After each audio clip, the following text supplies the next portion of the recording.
close your eyes for a moment and let one strange question settle over you, the way a heavy blanket settles over the shoulders on a cold night.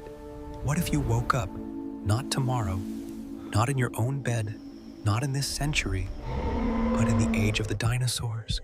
What if the last thing you remembered was the soft dark of your own room, and the first thing you felt when your eyes opened again was warm red earth beneath your back and a sky the color of nothing you have ever seen? No cars, no voices, no hum of the modern world, only a world that died 150 million years before your grandmother's grandmother was born, somehow breathing all around you. Tonight, you're going to fall into that world, slowly, gently, and you're going to see it all. Before we begin, I am curious. Tell me quietly, in your own mind, what time is it where you are right now? And from what corner of the world are you listening to my voice tonight? Now, let us begin. You're lying on your back, and the ground is warm. That is the first thing you notice. Before your eyes even open, the warmth is not the soft warmth of a heated room. It is the deep, patient heat of sun-baked stone and dry clay, a heat that rises up through your spine and tells you that this place has been hot for a very, very long time. Your fingers move against the surface beneath you, and you feel grit, fine, reddish sand, coarse in places, scattered with small flat pebbles that have been rolled smooth by rivers that dried up in seasons no calendar ever recorded. You open your eyes. The sky above you is enormous, and it is a pale, hazy blue, bluer at its peak, fading toward a dusty, almost brownish horizon. There are no birds crossing it. That absence is the second thing you notice. Though it takes your mind a moment to understand what is missing, you are so used to the small movements of the sky. A distant plane, a pigeon, a line of geese, that their total absence feels less like emptiness and more like the sky is holding its breath. High above, thin clouds are stretched into long pale ribbons, and the sun burns behind the haze, softened but strong. You breathe in, and here is a curious thing your body notices before your mind does. The air is thick, not humid, not heavy with water, but rich, full, almost sweet, to draw into the lungs. If you have ever stepped off a plane into a place near the sea and felt the air was somehow more generous, more filling, you have touched the edge of this feeling. The air of this ancient world carries a different mixture of gases than the air you left behind.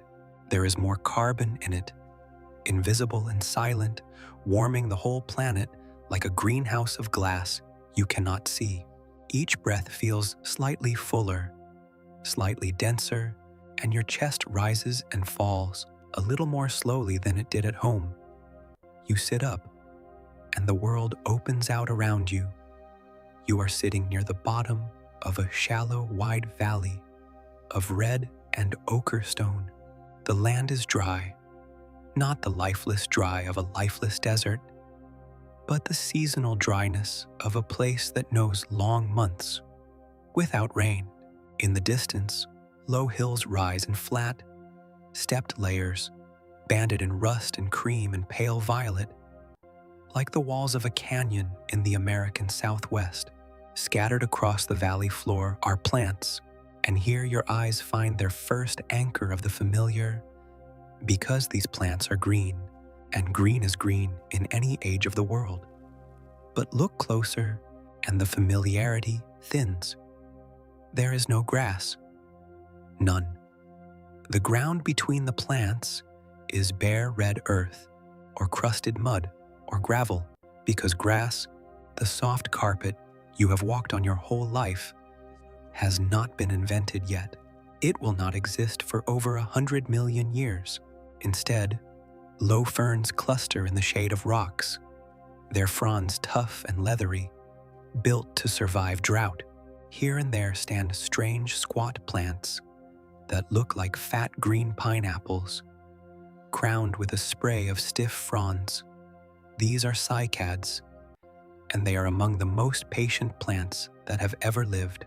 And rising above everything, in scattered groves, along what must once have been a riverbank, are tall conifers, cousins, very distant cousins, of the pines and monkey puzzle trees you might know, their branches high and dark and resinous. The smell reaches you now. It is a dry, clean, resinous smell, the scent of hot conifer sap and warm stone and dust.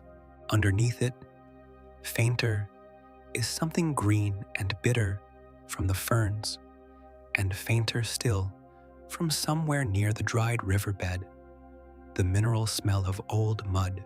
There is no smell of flowers because there are no flowers. There is no smell of cut grass, no smell of smoke, no smell of anything human.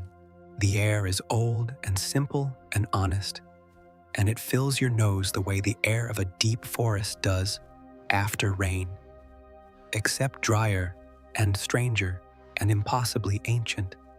You are, though you cannot possibly know it yet, standing near the end of a period of time that scientists would one day call the Triassic. It is roughly 220 million years before your own birth. The continents you learned as a child, the shapes you traced on maps, the familiar puzzle pieces of the world, none of them exist.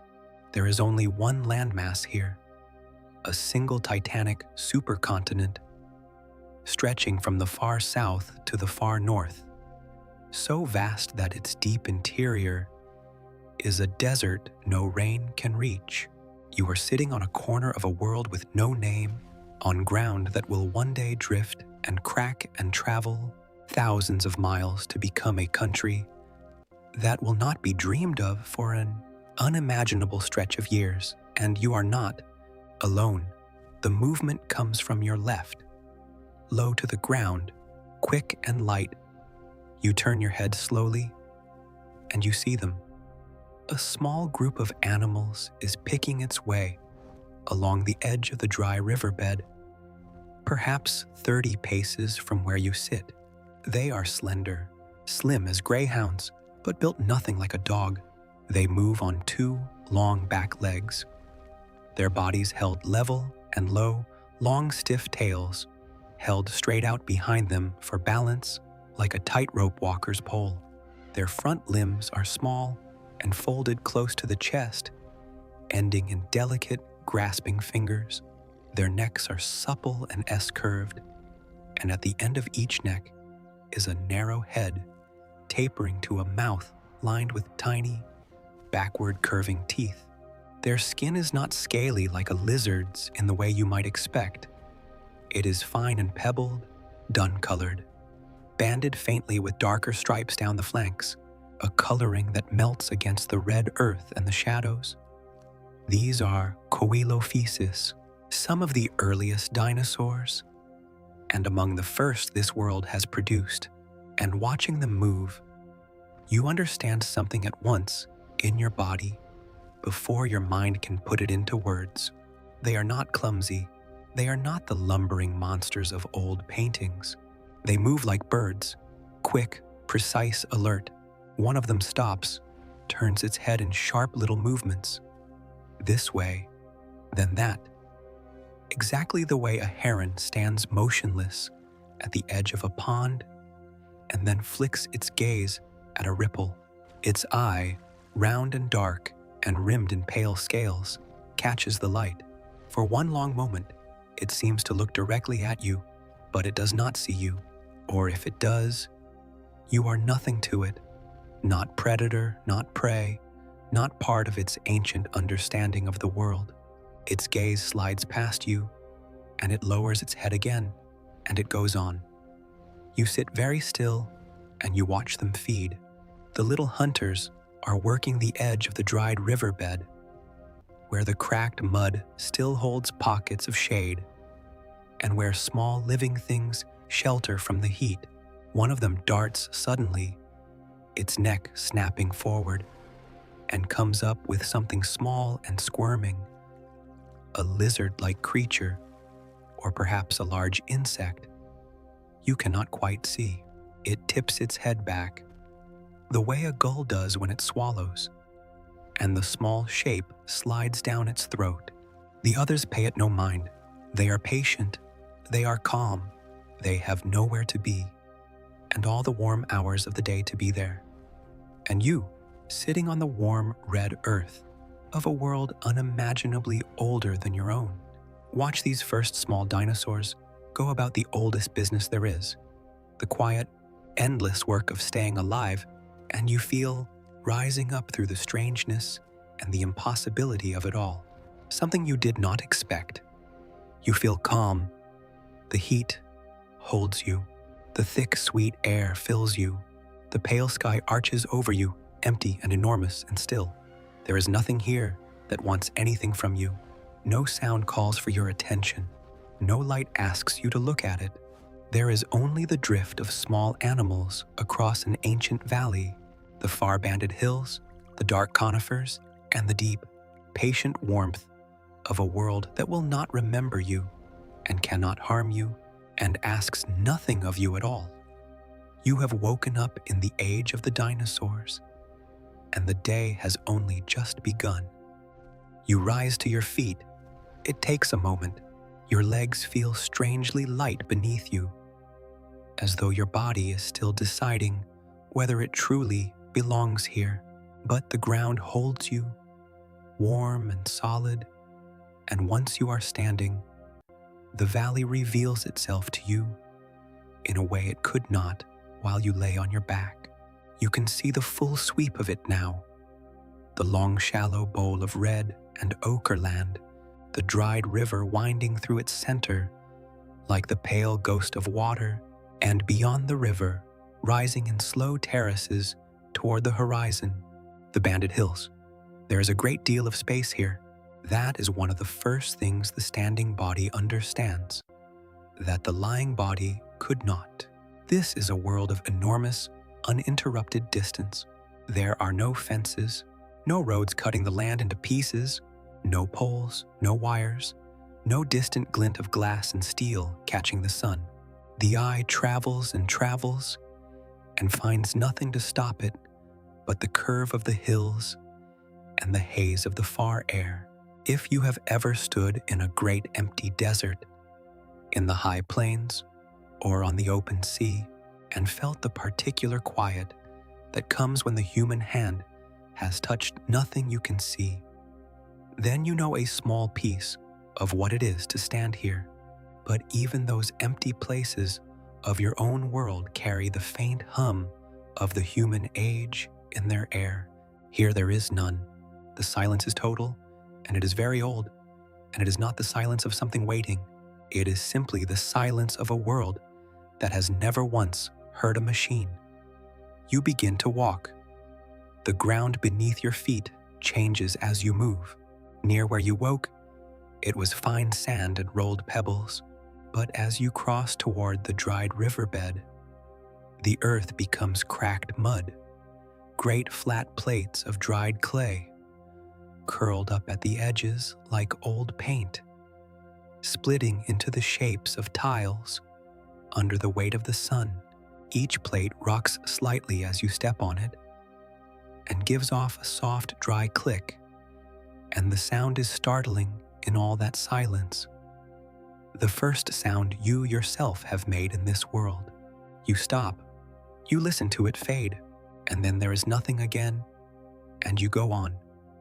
The heat is rising. You can feel it now in the way the light shimmers just above the ground in the distance, the way the far hills seem to tremble at their base. This is the deep middle of a Triassic day, and the sun of this ancient world falls on the land without mercy and without haste. The climate of this age is a hard one, a climate of extremes, of long dry seasons and brief violent rains. of scorching afternoons and nights that turn surprisingly cold. The great supercontinent is so vast that its heart, far away from any ocean, is a desert of almost unimaginable dryness. You are nearer the coast than that, here in your valley of ferns and conifers. But even here, the year is ruled by the long wait for water. For months, the river runs low or vanishes entirely, and the land bakes, and the animals gather at the shrinking pools. Then, in its season, the rain comes, not gently, but in towering storms that turn the dry beds into brown torrents overnight and green the land in a sudden fever, and then pass and leave the slow drought to return. You are standing in the dry season. The river is a memory, but its bed is not empty of life. As you approach the low bank, you see that the shade beneath the overhanging clay is full of small movement. Lizard-like creatures dart between the cracks. Some of them true early reptiles, some of them stranger things, distant relatives of creatures that will one day give rise to the crocodiles, or to the mammals, or to lineages that will leave no children at all. There are insects here too, though not the insects you know. Dragonflies cross the riverbed on stiff, rattling wings, and some of them are larger than any dragonfly of your own time. Their wingspans as broad as your open hand, a memory of an even older age when the thick, oxygen-rich air let insects grow to sizes that would seem impossible to you now. One lands on a curl of dried mud not far from you, folds its long body, and turns its great compound eyes toward the light. You watch the sun catch 1,000 tiny facets. Then it lifts, clatters away over the cracked plates, and is gone. You follow the line of the riverbed, walking in the strip of firmer ground along its edge, and the land begins, slowly, to change around you. The conifers grow thicker here, drawn up along the buried moisture of the old river's course. You pass beneath the first of them, and the quality of the light changes, dappled now, broken into moving coins of gold and shadow by the high dark branches far above. The trunks are tall and straight and rough, and the bark, when your hand brushes it, is scaled and hard and warm. These trees are built like the great conifers you might know from cold northern forests, but their needles are stiffer, their forms more severe, and their sap, where it has bled from a wound in the bark and dried into an amber-colored bead, gives off that clean, sharp, resinous smell that has followed you since you woke. You press your thumb against one of these hardened beads of sap. It is smooth and glassy and slightly warm. In 100 million years, drops of resin exactly like this one, in forests exactly like this one, will trap insects and feathers and small living things and harden into amber and hold them perfectly still through all the ages of the earth until a hand very much like yours pries them from the ground and holds them to the light. But that is a story for a future so distant it has no meaning here. Here, the resin is simply sap, and the tree is simply alive, and the day is simply hot. It is beneath these trees that you see the Dicynodont. It is standing in the shade, perhaps 40 paces ahead, and it does not notice you. And the sight of it stops you where you stand, because it is nothing like the slender, bird-boned dinosaurs you have already seen. This creature is heavy, squat and barrel-bodied, low to the ground, built like a wide clay pot set on 4 sturdy legs. It is the size of a large pig, perhaps larger, and its skin is thick and folded and grayish-brown, hairless, textured like old leather, worked soft by years. But its head is the strangest thing about it. It has almost no teeth at all. Instead, its wide jaws end in a hard, hooked beak, like the beak of a turtle grafted onto the face of a hippopotamus, and jutting downward from its upper jaw, on either side of that beak, are two short, curved tusks of pale ivory. This is a Dicynodont, a creature from a lineage far older than the dinosaurs, a survivor of an even more ancient world, one of the last of a great dynasty that once ruled the land before the dinosaurs were anything at all. And it is not a reptile, not truly, and not a dinosaur. It belongs, if you follow the branches of life far enough, to your own side of the tree. It is a distant, distant cousin of the beasts that will one day give rise to the mammals, and so, unimaginably far down that same branch, to you, there is something in its slow, deliberate, heavy-bodied patience that feels almost warm-blooded, almost familiar, in a way the quick, cold precision of the little dinosaurs did not. You watch it feed. It lowers its beaked head to a cluster of low ferns and clips them with a single hard, scissoring bite.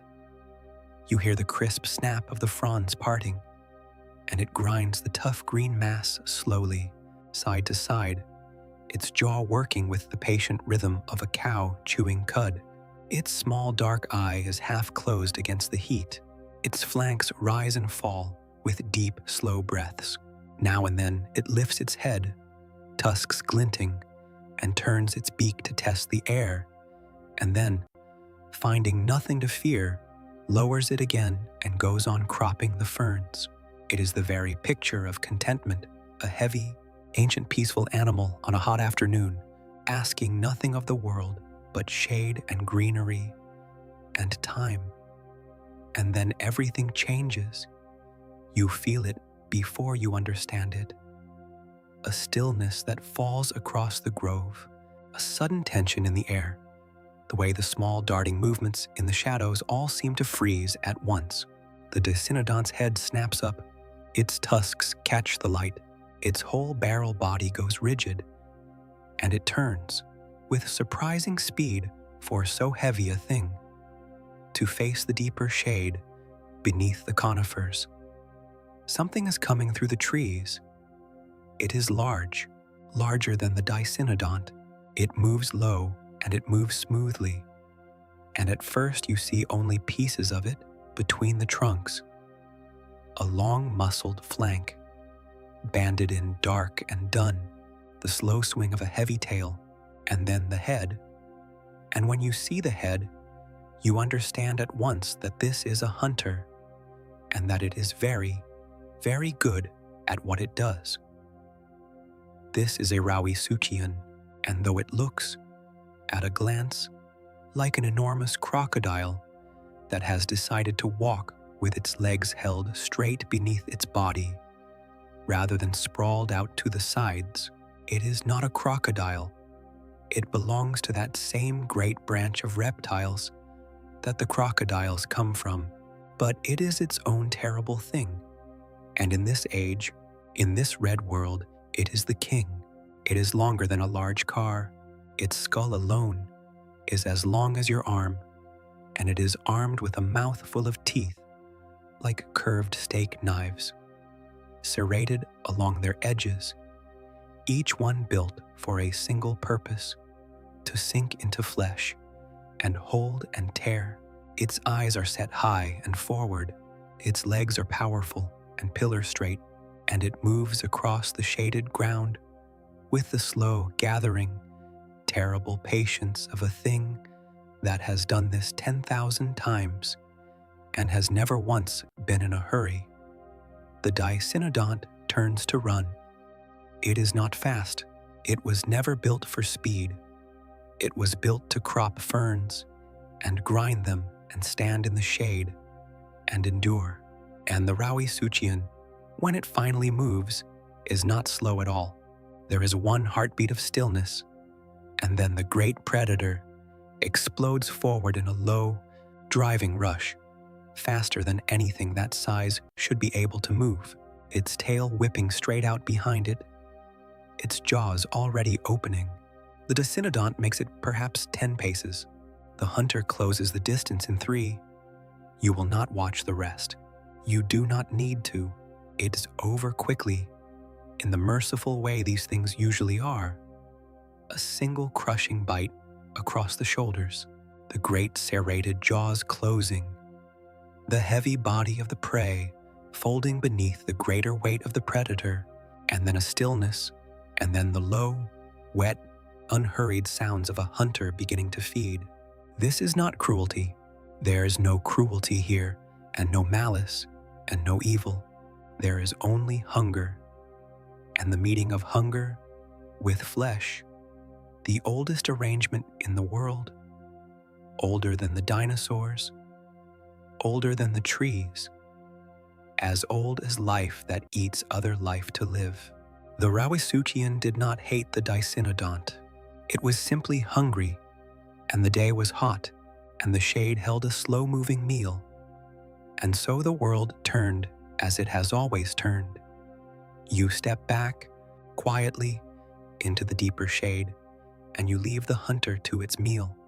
And as you move away, down the line of the dried river, into a part of the valley where the conifers thin again and the red land opens back out toward the trembling hills, you find that the fear you might have expected does not come, because you are not part of this. You understand that now, in a way that settles something deep in your chest. You are a watcher here, a visitor from a time so distant that this world cannot touch you, cannot see you, cannot want you.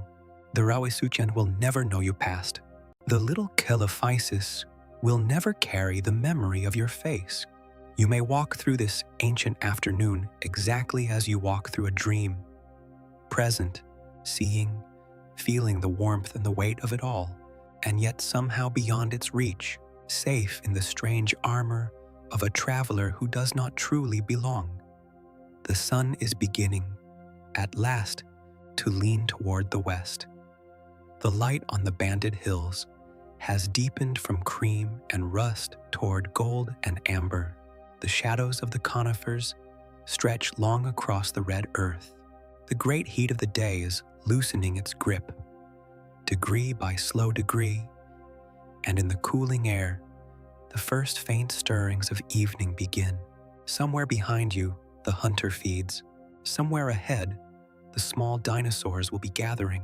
And above you, in the pale and deepening sky, a new shape has appeared, a single dark silhouette cutting across the high air on wings unlike any wing you have ever seen. You lift your eyes to follow it, and the day tips slowly, gently, toward its close. The shape in the sky wheels once, high above you, and then begins to descend. You watch it come down in long, banking spirals, and as it drops closer, you begin to understand its strangeness. It is not a bird. There are no birds yet, will be no birds for a very long time, and it is not quite like anything your eye knows how to hold. It has wings, but they are not feathered. They are membranes, thin sheets of living skin, stretched taut between an impossibly long fourth finger and the side of its body, so that each wing is less like the wing of an eagle and more like the wing of a bat, if a bat were the size of a large gull and built from the bones of a reptile. This is a pterosaur, one of the earliest of its kind, and it belongs to a lineage that will one day produce flyers the size of small airplanes. But this early cousin is modest, its wingspan no wider than your outstretched arms, its body slight, its head narrow, and equipped with a mouthful of fine, forward-pointing teeth, perfect for snatching insects from the air, or small slippery things from the shrinking pools. It lands on a bare snag of dead conifer near the riverbed, folding its great wings down against its body with a soft, leathery rustle, and there it perches, hunched and alert, turning its long head to survey the cooling evening. On the ground, it is an awkward thing, walking on the folded knuckles of its wings and its small back feet, moving in an ungainly, four-limbed shuffle, but in the air it was pure grace, and you find that you cannot stop looking at it. This small, impossible creature, this first true conqueror of the sky, sitting quietly on its dead branch in the amber light, waiting, as everything in this world seems always to be waiting for the turn of the day, and the day is turning now. The sun sinks toward the banded hills, and as it sinks, it swells and reddens, and the whole valley fills with a deep and burning light. The red earth glows redder, the conifers turn to black cutouts against the flaming sky. The long shadows join and spread and become the single great shadow of evening rising up out of the low ground, and the heat, which has ruled the whole long day, begins at last to lift away. You can feel it leaving, degree by degree, rising off the cooling stone, drawn up into the darkening air. The change is faster than you expect. This is a world without the soft, insulating blanket of a modern climate over this particular land. And once the sun is gone, the desert heat will flee quickly, and the night will turn cold. The pterosaur lifts from its snag, catches the last warm updraft rising off the sun-baked ground, and climbs away into the dimming sky, hunting the evening insects. You watch it until it is only a dark fleck, and then it is nothing, and the sky where it was is deepening from gold to rose to a soft, ashen violet. You find a place to sit, a low shelf of stone, still holding the day's warmth in its body, and you settle onto it, and you wait for the dark. It comes gently. The violet deepens toward indigo. The first star appears, a single point of white light low in the east, trembling faintly in the last thickness of the day's haze. Then another. Then, as the sky darkens and darkens, they come in a slow flood, more and more of them, filling the great black bowl of the heavens until it is crowded, crusted, thick with stars in numbers you have almost certainly never seen, because there is no light here. None. Not a single lamp, not a single window, not the faintest orange smudge of a distant city on the horizon. The air itself is clean of dust and smoke, and so the night sky of this ancient world is revealed to you in a fullness that almost no human eye of your own time will ever witness. A sky so dense with stars that the familiar patterns drown in them, so bright with the massed light of the galaxy that a pale river of silver spills from one horizon to the other, thick enough to cast the faintest shadow.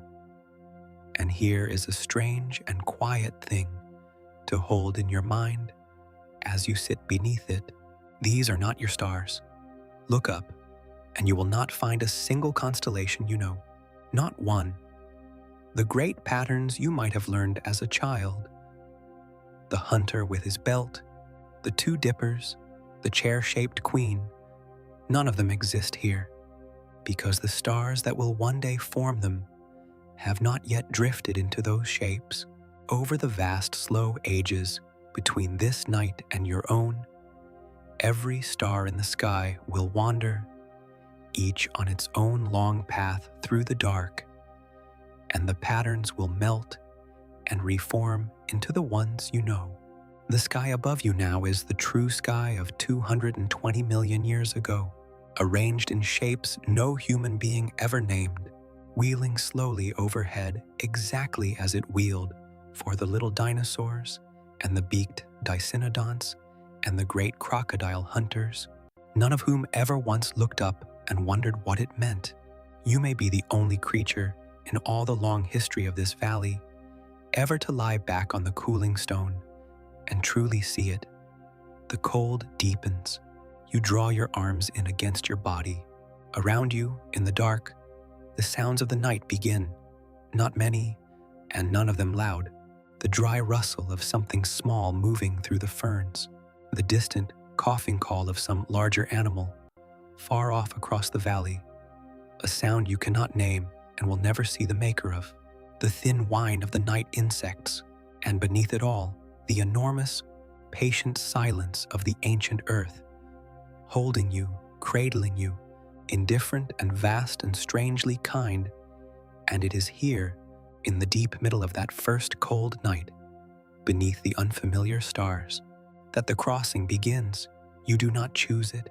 It comes over you the way sleep comes over a tired traveler, softly.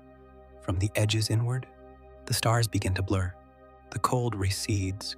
The hard stone beneath you seems to soften and lose its shape, and time itself, which has moved beside you all this long day at the ordinary pace of a single afternoon, begins, very quietly, to loosen, to lengthen, to run. Let it run. Because you are about to cross a distance no ordinary traveler could ever cross. Not miles, years, millions upon millions of years, and they will pass over you as you rest here on your warm stone beneath the wheeling stars, like a long, slow, drifting mist. The mist comes, and as it thickens around you, the world beyond it changes. Far away, along seams in the great supercontinent that no eye can see, the earth is beginning to pull apart. The single vast landmass on which you woke has been whole for a very long time, but nothing is whole forever, and deep beneath it, slow currents of molten rock have been pressing for ages beyond counting, and now, at last, the crust begins to give. The land splits along enormous cracks thousands of miles long, and from those cracks, the earth begins to bleed, not in one place, and not for one day. The great rifting of the supercontinent opens fountains of lava across a region so vast it would swallow whole modern nations, and they pour out not once but again and again, over tens of thousands of years, flood upon flood, of black molten stone spreading across the land, cooling, cracking, and burying under new floods. You cannot see it from where you rest. It is far away, beyond the hills, beyond the horizon, beyond the curve of the world. But you can feel it faintly in the mist, a trembling in the deep ground, a change in the very air. Because the fires do more than burn the land, they breathe. Out of the endless lava rises an endless exhalation of gas, vast tides of carbon and choking vapor pouring into the sky, year upon year, century upon century, and the air of the whole world begins to change. It thickens, it warms. The gentle greenhouse you noticed on your very first breath swells into something harsher, hotter, less forgiving. The seas grow warm and sour, the dry lands grow drier, and across the whole face of the earth, in the sea and on the land, the old creatures, the great crocodile hunters, the beaked dicynodonts, whole dynasties of animals that ruled the world when you woke, begin, slowly, quietly, to fail. This is one of the great turnings of the world, one of the moments when life is pressed to its very edge, when the roll of living things is called, and the answer, for so many, is silence. It is not violent to watch, not from here, not wrapped in the long soft mist of deep time. It is slow, almost gentle, a fading, more than a catastrophe. The old kings do not fall in a single night of fire. They simply, over ages too long to feel, become fewer, and then they are gone, and the world goes on without them, and does not grieve, because the world has never learned how. But here's the quiet mercy, hidden inside every great turning. When the old rulers fade, They leave the world empty behind them, empty of the great appetites that held everything else in check, empty of the mighty hunters and the mighty grazers, empty of 100 ways of living that no creature is left to live. And into that emptiness, something is waiting to grow. The little ones inherit the earth, the small, quick, bird-boned creatures you saw at the edge of the riverbed on your very first morning. The slender, two-legged hunters, the fleet and modest and easily overlooked dinosaurs who lived in the shadow of the great crocodile kings and never ruled anything at all. They do not fade, they endure. Something in the way they are built, in the way they breathe, in the way they carry their bodies light and level over the ground, lets them slip through the long, hard bottleneck of the dying world where the great old dynasties cannot follow. And when the mist begins, at last, to thin, and the world beyond it settles into a new and quieter age, it is the dinosaurs, and the dinosaurs alone, who step forward out of the wreckage to claim a planet swept clean and waiting. The mist begins to lift. You feel the warmth returning first, a softer warmth than the harsh, dry heat of the Triassic, gentler, wetter, kinder against your skin. Then light, filtering rose and gold through your closed eyes. Then a sound you did not hear before in all the long, dry silence of the red world. The sound of water, not the ghost of a river, not the memory of rain. Running water, near at hand, moving over stone, chuckling and murmuring and alive. You open your eyes. The stars are gone. The cold is gone. The red desert of the Triassic is gone. You are lying not on bare stone, but on soft, deep, living ground. A carpet of moss and low ferns, cool and damp beneath your hands, and the smell that fills your nose now is not the dry, sharp resin of the dying world, but something rich and green and wet, the smell of soil and growth and water, the smell of a world overflowing with life. You sit up slowly and you look around you, and the breath goes out of you. The world has turned green. For a long moment, you do not move. You only look. You are sitting at the edge of a forest. But the word forest is far too small for what stands before you. It is a cathedral, a green cathedral, vast and hushed and towering, and you are sitting at the foot of its lowest pillar, no larger in the scale of it than a beetle at the base of an oak. The trees rise around you in columns so tall that your eye cannot climb them in a single sweep.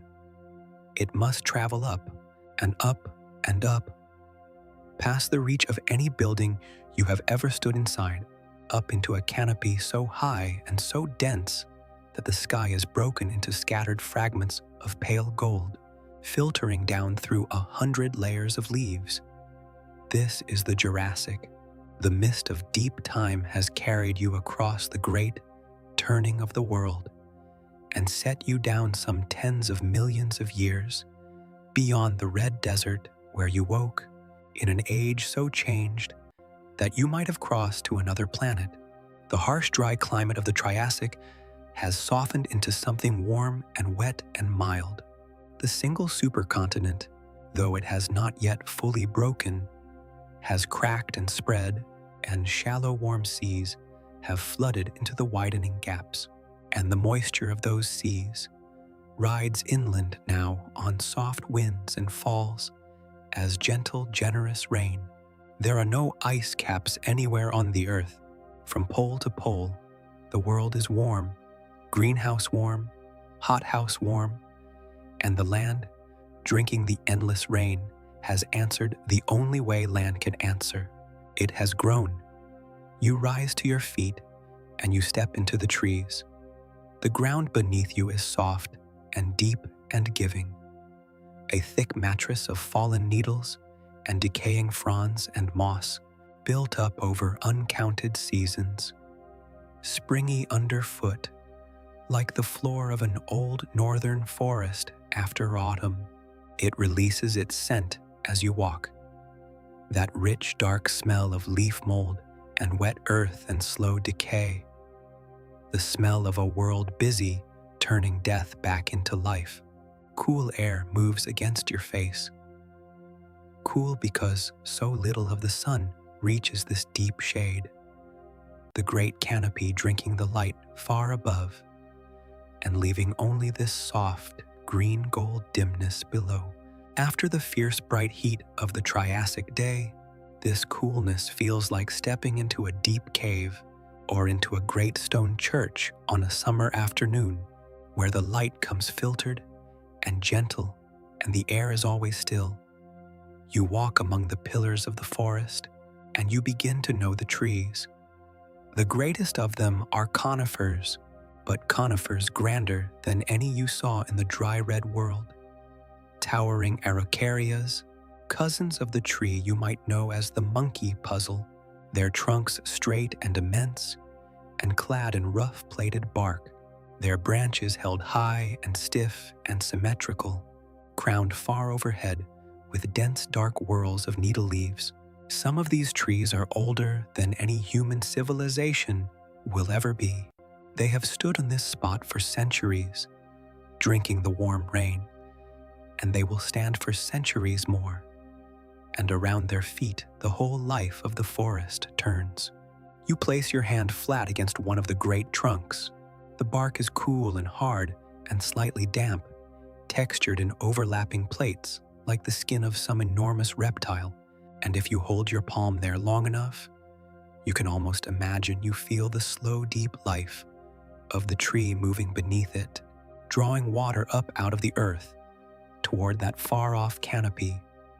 Between the great conifers grow the ginkgos, and these, unlike almost everything else in this world, you might actually recognize, for the ginkgo is one of the great survivors of all time, and its children will still be growing, almost unchanged, in the parks and along the streets of your own distant age. Its leaves are unmistakable, small fans of soft green, split down the middle, fluttering on their slender stalks at the least breath of wind.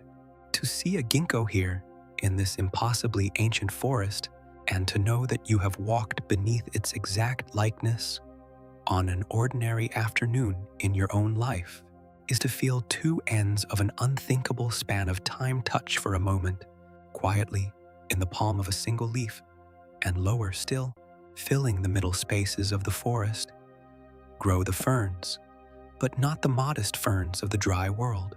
These are tree ferns, tall as houses, their slender trunks rising 10, 15, 20 feet before bursting into great, green fountains of frond, arching and drooping and unfurling, so that to walk among them is to walk beneath a canopy of enormous green umbrellas, each one dripping softly with the last of the morning's rain, and beneath them, the cycads, those patient fat-trunked plants you first met in the red desert, but here grown lush and thriving in the wet, warm air, and over everything, moss, moss on the fallen logs, moss on the lower trunks, moss on the very stones, so deep and soft and green that the whole forest seems upholstered in it, hushed by it, wrapped in a living blanket that swallows sound and holds the damp, and glows faintly luminous in the green-gold light. There are no flowers. You might not notice their absence at first. There is so much green, so much life, that the eye is slow to register what is missing. But there is not a single blossom anywhere in all this vast cathedral. No color but green and brown and the pale gold of the filtered light. No red, no yellow, no violet, no white. Flowers have not yet been invented. That quiet revolution is still tens of millions of years away. And so this is a world clothed entirely in the deep and endless green of leaf and needle and frond. It is beautiful in the way that a thing is beautiful, when it is complete in itself, asking for nothing, needing no ornament, a green world, a world before color, a world so restful to the eye that you feel your own gaze slow and soften as it moves across the endless shades of green, finding nowhere any sharp, bright thing to snag upon. Nothing that flashes or demands, only the deep and patient and infinite green. Water moves everywhere through this forest. You hear it constantly now, the steady murmur you first woke to, and beneath it 100 smaller voices, the drip of it from the fern fronds, the trickle of it between the mossy stones, the soft gurgle of a dozen small streams, threading their way through the deep ground toward some larger river you cannot yet see. You come upon one of these streams and crouch beside it.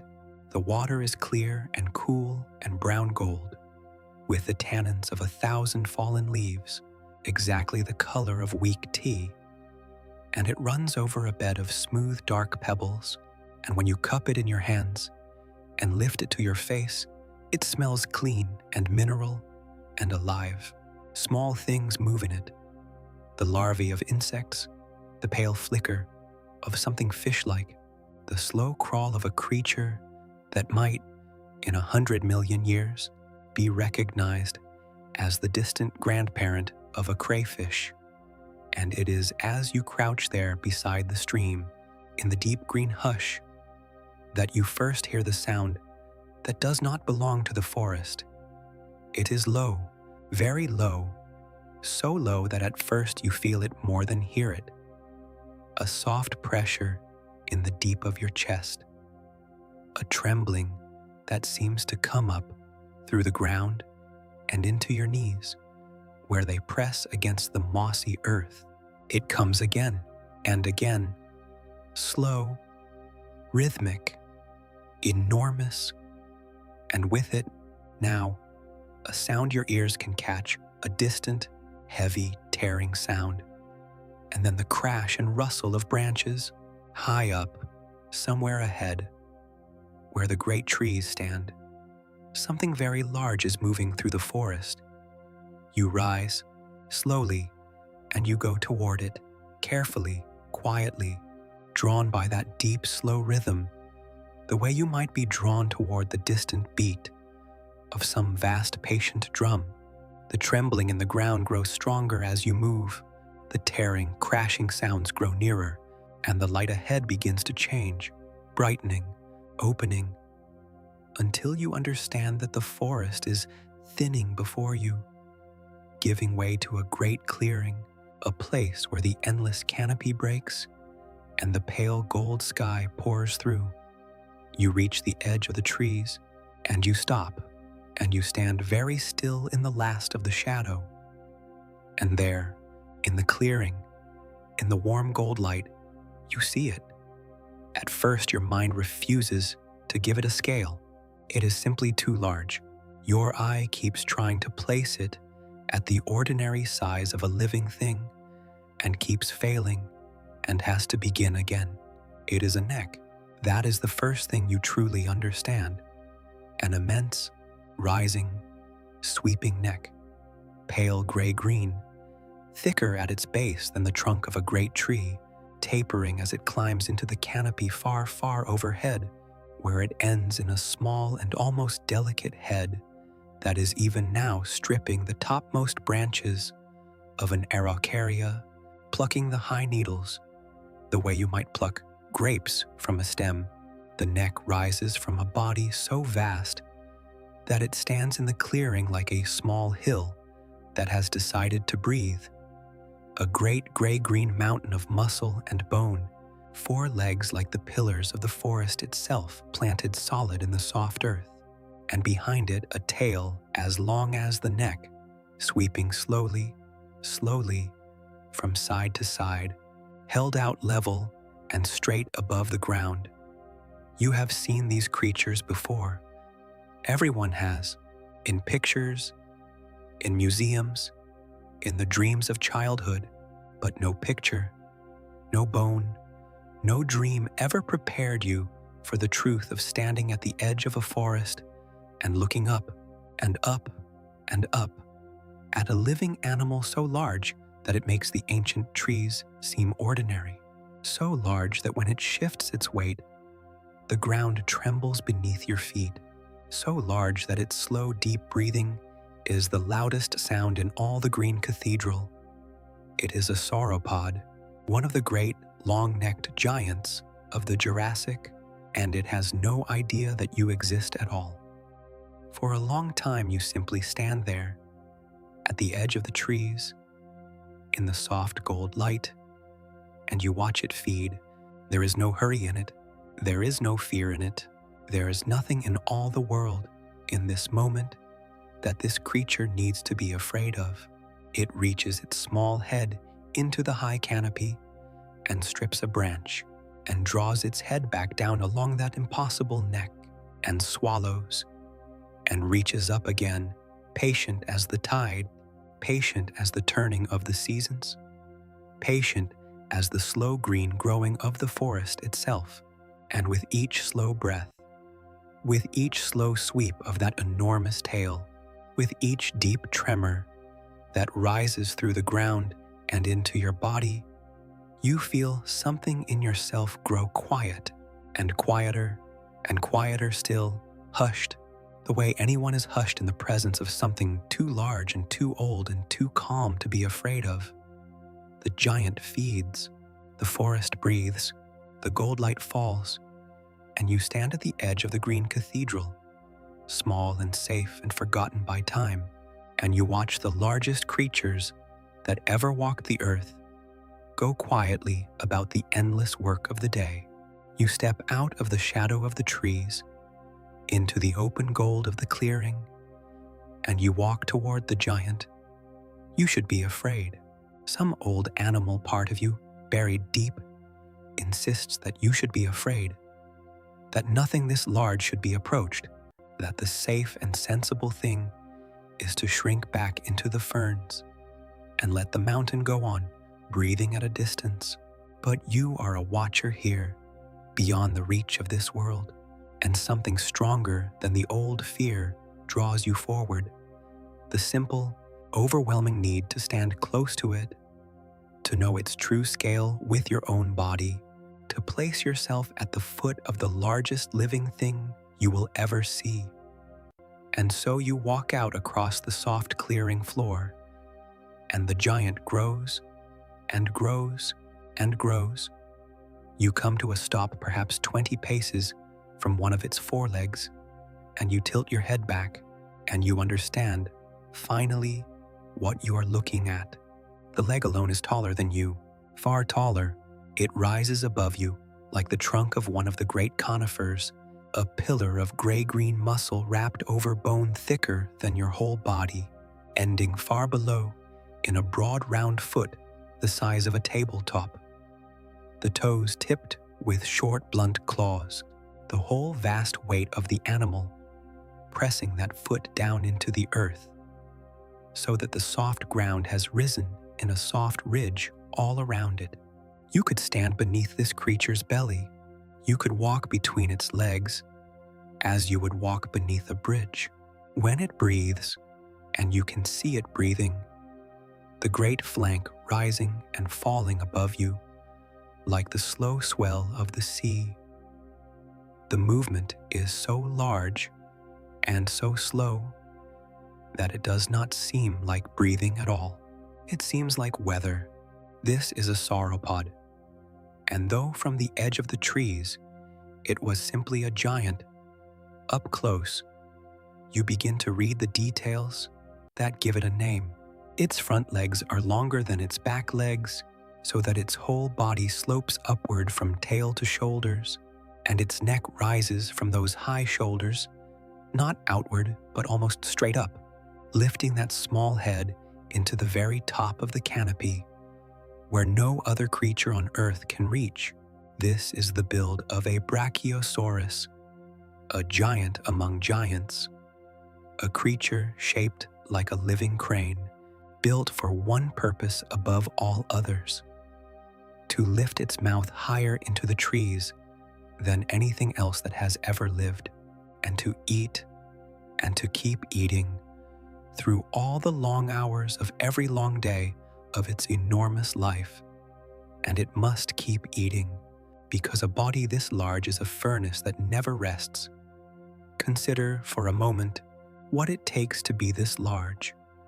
Stand here beneath the slow-breathing flank and let the strangeness of it fill your mind. Somewhere inside that vast chest, a heart is beating.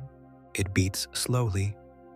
You could count long seconds between one beat and the next, but each beat moves a tide of blood, because the blood of this creature must be lifted up that towering neck, straight up against the pull of the earth, all the way to that small, far-off head. No ordinary heart could do it. The heart inside this giant is a monstrous engine of muscle, larger than a man, perhaps the largest heart that has ever beaten on the earth, and with each slow contraction, it drives the blood upward through vessels as wide as your arm, up the long climbing highway of the neck, so that the small head high in the canopy will not fade and fail for want of it. If you could press your ear against the warm flank above you, you would hear it, that slow, deep, enormous drum, booming in the dark of the chest, the loudest and slowest heartbeat in the world. And the neck itself, look up at it, the whole impossible length of it, sweeping up into the trees.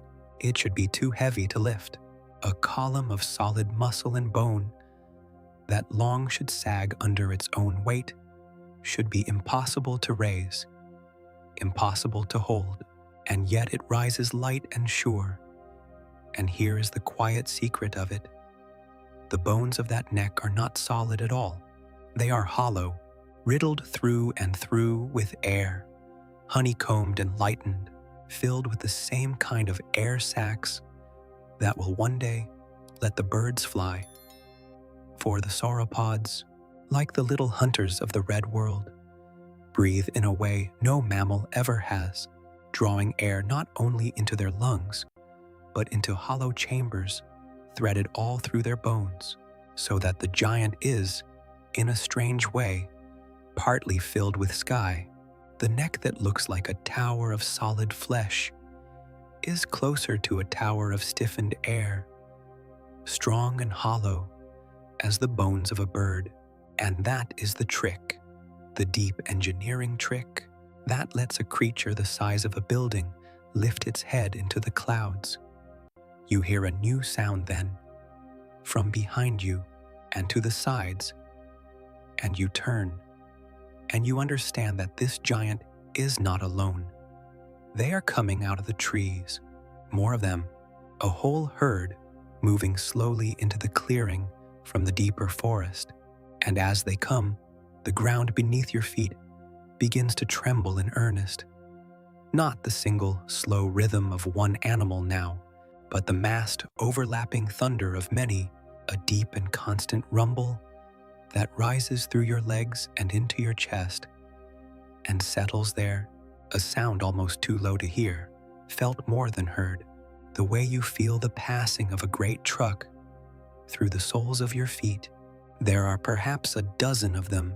Some are Brachiosaurus, tall and sloping and crane-necked like the one beside you, but among them move others of a different shape, longer, lower, their necks held not upward, but stretched far out ahead, level with the ground, and their tails stretched impossibly far out behind, so that these creatures are almost all length, a living suspension bridge of an animal 40, 50, 60 feet from the tip of the nose to the very end of the tail. These are the Diplodocus, and where the Brachiosaurus reaches up, the Diplodocus reaches out. Its long, low neck sweeps side to side across the clearing floor, like the slow arm of a great machine, cropping the ferns and the low cycads and the soft green undergrowth, harvesting the ground the way its tall cousin harvests the canopy, so that between them the herd strips the forest from top to bottom, high and low, wasting nothing. And its tail, that endless tapering tail, longer than the neck, longer than the body, trailing far out behind it across the trampled ground, is not merely for balance. The very tip of it is thin as a whip, thin as a bootlace, and when the great animal cracks it through the air, as one of them does now, lazily, at some unseen irritation, it moves faster than your eye can follow and splits the air with a sound like a distant clap of thunder, a warning that carries across the whole clearing and needs no repeating. You move back, slowly, to the edge of the trees, and you let the herd fill the clearing, and you watch them live. There is a peace in it that settles over you like the deep green light itself. These are the largest animals that have ever walked the earth, and they move through their world with the vast, unhurried calm of creatures that have nothing to fear and nowhere to be. They do not startle, they do not rush, they graze and they breathe, and they rumble to one another in sounds so low you feel them in your bones. Long, slow calls passing back and forth across the herd, keeping the great scattered bodies loosely together as they drift across the clearing. Now and then, two of them will lift their necks and cross them gently, the way you might see two horses stand head to tail in a field. Some old greeting, some quiet reassurance, some language of the giants that you will never learn, but can somehow feel the shape of. A young one moves among them, close by its mother's legs. It is small only by the standard of its kind, already larger than an elephant, already taller than you, but next to the towering adults, it is a baby still, and it stays close, sheltered in the forest of legs, reaching its short neck up to strip the lower branches that the great ones ignore. You watch it feed beside its mother. Watch the vast patient bulk of her turn slightly to keep it always within the shelter of her body, and something in the sight of it, the enormous gentleness of it, the deep, slow tenderness of a mountain caring for a smaller mountain, moves in you quietly, and you understand that even here, even among these strange and ancient giants, the oldest and simplest things are true. The morning warms. The digestion of the herd is a slow and steady engine, and in the cool air you can see now faint plumes of vapor rising from their bodies, from their nostrils as they breathe, from the warmth of their great flanks meeting the cooler air, and from the slow inner fires of their enormous bellies, where whole forests are being turned, gradually, over days, into the fuel that keeps the giants standing. For they cannot chew, these creatures. Their small mouths and simple peg-like teeth can only strip and gather, not grind, and so they swallow the greenery whole in enormous quantity and let it ferment slowly in the vast warm vats of their bodies, breaking down over long days in a slow internal weather of heat and vapor, so that each giant is, in its way, a walking greenhouse, a warm green cauldron drifting slowly across the clearing, breathing out mist into the morning air. You settle onto a fallen log at the edge of the trees, and you rest there, and you watch them for a long time. There is nowhere you need to be. There is nothing you need to do. The giants are not going anywhere quickly, and neither, it seems, are you, and so you simply watch. Watch the slow drift of the herd across the gold-green clearing. Watch the necks rise and cross and lower. Watch the young one shelter in the forest of its mother's legs. Watch the mist rise from the warm, vast bodies into the cool, bright air. You feel the ground tremble, softly, endlessly, with the deep rhythm of their moving. You hear the low calls pass between them, felt in your chest more than heard in your ears. You breathe the rich green air and the warm animal smell of them. Grassy and earthy and clean, drifts across the clearing to you on the soft wind. And it comes to you, sitting there, that you are watching something that will never come again, that in all the long ages of the earth, before this time and after it, there will never be creatures quite like these. Never again will life build itself this large, reach this high, walk the world with this particular vast and gentle calm. You are watching the very peak of a kind of greatness that the earth will try only once, and it does not know that it is the peak. It does not know that it is rare, or wonderful, or doomed. It only knows the branch, and the leaf, and the slow warm turning of the endless green day. The sun climbs higher, the vapor rises, the giants graze, and you rest at the edge of the green cathedral, small and safe and unhurried, and you let the deep, slow rhythm of the largest hearts that ever beat carry you gently onward into the warm middle of the Jurassic day. The giants drift on across the clearing, and you let them go, and you turn back into the cool green shadow of the trees. But you have not gone far before the forest tells you, in its own quiet way, that something has changed. It is the silence that warns you first. A moment ago, the undergrowth was alive with small movement, the scuttle of things among the ferns, the flick and dart of little lizard shapes across the mossy logs. Now it has all gone still. The small lives of the forest have felt something you have not yet seen, and they have done the oldest thing there is to do, which is to become quiet and small and unnoticed. You stop where you stand, you hold your breath, and you listen to the forest holding its. Then, ahead, through the green columns of the trees, you see it moving. It walks on two legs, and it walks the way a heron walks, or a great cautious bird, placing each clawed foot down with slow, deliberate care, its long tail held out stiff and level behind it, its whole body balanced over its hips like the beam of a scale. It is large, not the impossible mountain largeness of the sauropods, but large in a way that means far more to you, because this is a size built for one thing, and that thing is hunting. It stands perhaps twice your height at the hip. Its body is deep and narrow and packed with muscle, colored in dull greens and browns that swim and vanish against the forest shadow. And its head is long and deep and armed, and even at this distance, you can see the mouth is not quite closed, and that the edges of the teeth catch the dim green light.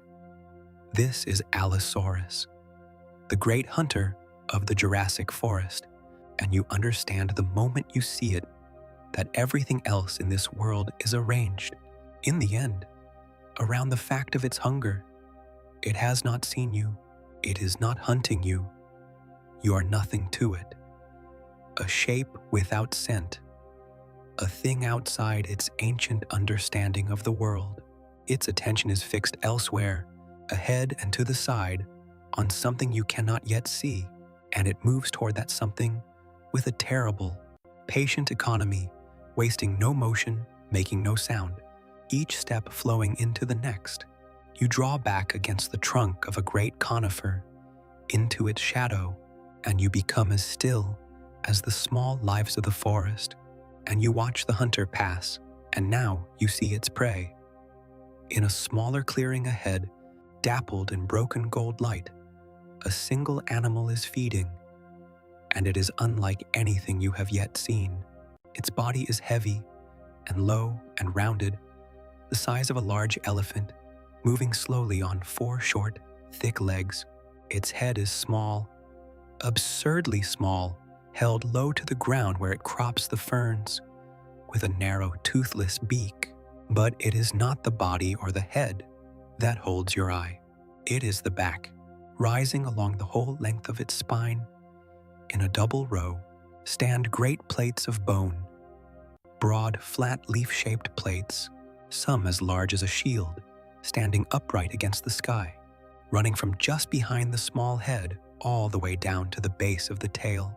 And the tail itself ends not in a whip, as the sauropods did, but in 4 long spikes of solid bone, each one longer than your arm, jutting out and back and sideways like a cluster of terrible swords.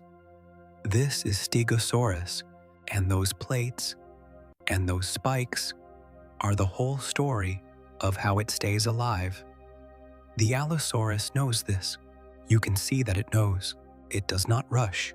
A predator that rushes a Stegosaurus is a predator that will not hunt again, because the danger of this slow, round animal lies entirely at the wrong end, in that swinging, spiked tail which can move faster and harder than anything so heavy has a right to. And so the hunter circles, slowly, carefully, trying to come at the small, vulnerable head, the soft flank, the unarmored throat, anywhere but the tail, and the Stegosaurus turns with it. That is all it does, but it is enough. It simply keeps its tail always facing the hunter, pivoting its heavy body in slow quarter turns, so that no matter how the Allosaurus circles, it is always met by those 4 long spikes, swaying gently, patiently, in warning. You watch the slow dance unfold in the golden green light, and there is nothing frantic in it. It is almost stately. The hunter steps left. The prey turns to meet it. The hunter steps right. The prey turns again. Neither one hurries, because both of them understand exactly what is at stake, and both of them know that the first mistake will decide everything. The plates along the Stegosaurus's back, you notice, have flushed a deeper color, gone ruddy and dark along their edges, for they are threaded through with blood.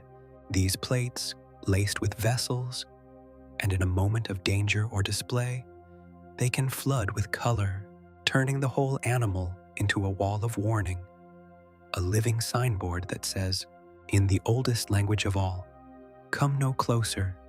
The Allosaurus stops. It holds still for a long moment, its head low, its breath moving its deep flanks, weighing the meal against the risk. And then, because the risk is too high, because the spikes are too ready, because there will be other meals, and only one life, it turns away, slowly, without shame, without frustration, with the simple flat acceptance of an animal that has hunted 10,000 times and knows that most hunts end exactly like this. It walks back into the trees, unhurried, its long tail swaying behind it, and the forest lets it pass, and the small still lives among the ferns. Wait until it is well gone before they dare to move again.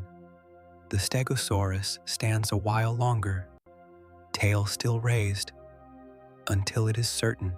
Then, slowly, the color fades from its plates, the tail lowers, and the small head bends back down to the ferns, and it goes on feeding, as though nothing at all had happened, because to an animal like this, nothing has. It faced the oldest danger in the world, and it turned to meet it, and it survived, and now there is only the day again, and the ferns, and the warm gold light falling through the trees. You let out the breath you did not know you were holding, and you understand, watching the great plated animal feed in the returning quiet, that this is the true shape of life in the age of the dinosaurs. Not the endless roaring battle of the old paintings, but this, long hours of peace and patience and browsing in the green shade, broken now and then by a few slow, careful minutes when the oldest question is asked and answered and set aside again. The hunter is not a monster. The prey is not a victim. They are only 2 animals, meeting in a clearing, each doing the one thing it was built to do, and then parting and going on. The forest holds them both. The forest holds everything. The Allosaurus is gone. The Stegosaurus feeds, and the light through the high canopy shifts slowly toward the long gold of the afternoon.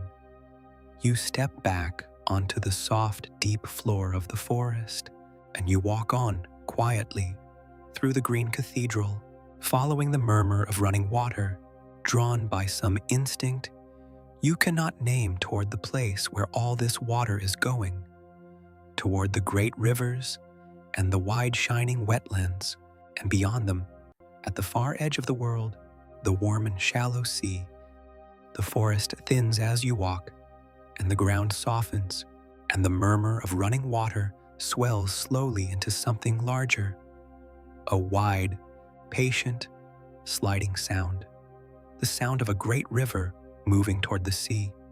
The trees give way, the land opens, and you come out at last onto the edge of a vast lowland of water and light, so bright after the deep green shade that you must stand a moment with your eyes half closed while they learn the new world. Before you spreads a country made of river and marsh and shining lagoon, broad channels of slow brown water braiding through beds of reed and horsetail, islands of pale mud, wide flats where the water lies so still and so thin that it becomes a perfect mirror of the sky, and beyond it all, low on the far horizon, a line of deeper, brighter blue, and the faint, clean smell riding in on the breeze that tells you what it is before your eye can be sure. The sea, the warm, shallow, ancient sea. The air here is different again, heavier, softer, laced with salt and the green rot of the marsh and the clean mineral breath of open water. It moves against your face in a steady warm wind off the sea, and it carries sound with it. The lap of small waves against the mudflats, the sigh of wind through the reeds, and high above, a thin, harsh cry that makes you lift your eyes to the sky. They are up there in numbers now. The pterosaurs, the leather-winged flyers you first met as a single small shape in the red world.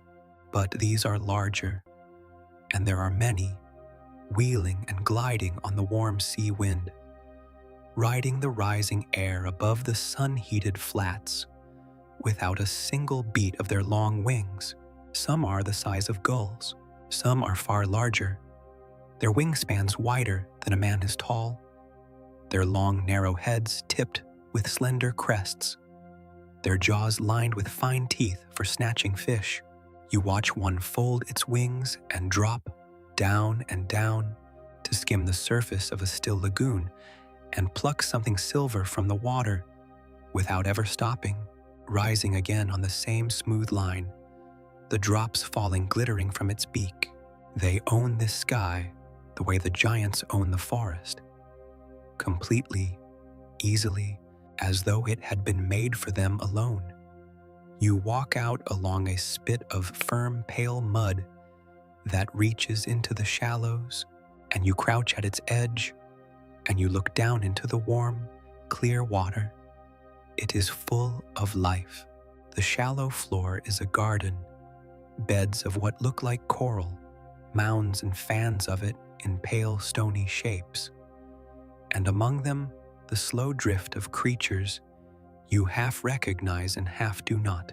Shells lie scattered across the bottom, and some of them are moving, and when you look closer, you see that the moving ones are coiled, great flat spirals, some no bigger than a coin, some as wide as a dinner plate, and from the open mouth of each spiral trails a cluster of soft, grasping arms and a single watchful eye.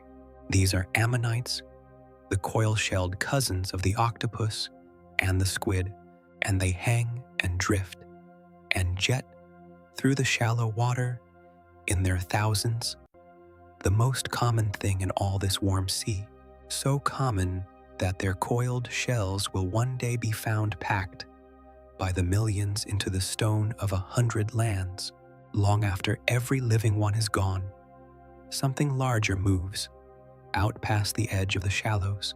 In the deeper blue, You see it as a shape at first, a long, smooth, pale shape sliding just beneath the surface with an easy side-to-side motion, and then it breaks the surface, and you see it whole, and your breath catches.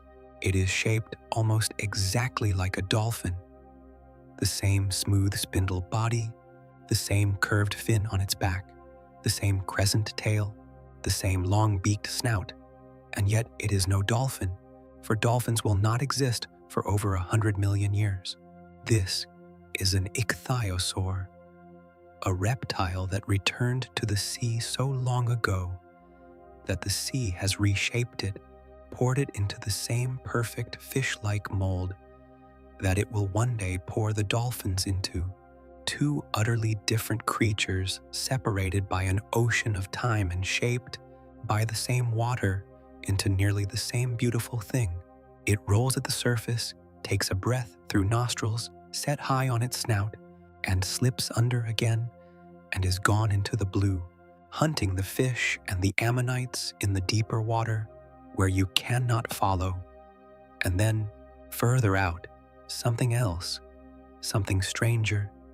At first you take it for a low, dark island or a floating log, but it moves and it lifts, and you see that it is a body, broad and rounded and heavy, riding low in the water, and that from one end of it rises a neck, a long, slender, impossible neck, curving up out of the sea like the neck of a swan drawn out to 10 times its proper length, tipped with a small flat head that turns this way and that above the water, watching. It is a plesiosaur, and it moves not by beating a tail, but by rowing, 4 long wide flippers sweeping through the water in slow, powerful strokes, so that it seems almost to fly beneath the surface, to soar through the water on 4 great wings, the long neck reaching ahead of it toward the shoals of fish. You watch the small head dip suddenly and strike and rise again, and the long neck fold slowly back down toward the body, and then the whole strange soaring shape sinks away into the blue and is gone. The afternoon lengthens. The light on the water turns from white to gold, and you walk back off the mudflat, along the edge of a wide, still lagoon, a place cut off from the open sea by a low, pale reef, where the water lies flat and warm and undisturbed, and the mud beneath it is fine as flour. It is a quiet place, this lagoon, almost too quiet, too still, the water so salty and so airless in its depths that nothing lives long on its floor, so that whatever falls into it settles into the soft, pale mud and lies there, undisturbed, perfect, held in 150 million years. Places exactly like this one will give up their secrets to the patient hands of the future. The print of a jellyfish, the last meal in a small hunter's stomach, the delicate trace of a single feather pressed into this fine pale stone and held unbroken across all the ages of the world. And it is here, at the edge of the still lagoon, in the long gold light, that you see the small thing that changes everything. It is perched on a low branch of a shrubby conifer close to the water, a small animal, no larger than a crow, and at first glance, you take it for exactly that, for a bird, an ordinary bird, and your heart lifts at the simple, familiar sight of it. It has feathers, unmistakable feathers, long feathers on its wings, layered and overlapping, a fan of them on its tail, a soft covering of them down its body, dark and iridescent, catching a faint green-blue sheen in the low sun. It has wings. It has the light, alert, quick-headed poise of a bird on a branch. But look closer, in the gold and quiet light, and the strangeness comes clear. This little creature has teeth, small sharp teeth, lining its beakless jaws. It has 3 slender clawed fingers standing free at the leading edge of each feathered wing, little grasping hooks where a true bird would have none. And its tail is not the short stub of a bird at all. It is long and bony, a real reptilian tail, feathered along its length, like the tail of some impossible feathered lizard. This is Archaeopteryx, and you are looking at the exact place where two worlds touch. It is not quite a bird and not quite a dinosaur. It is the living hinge between them, the small feathered proof that the little quick hunters you met on your very first morning, the slender bird-boned creatures of the red world, have been quietly becoming something new all along, growing their scales into feathers, their arms into wings, until here, at the edge of a still lagoon in the gold Jurassic light, one of their children sits on a branch and looks, for all the world, like the first faint dream of every bird that will ever fly. It shifts its weight. It opens its feathered wings.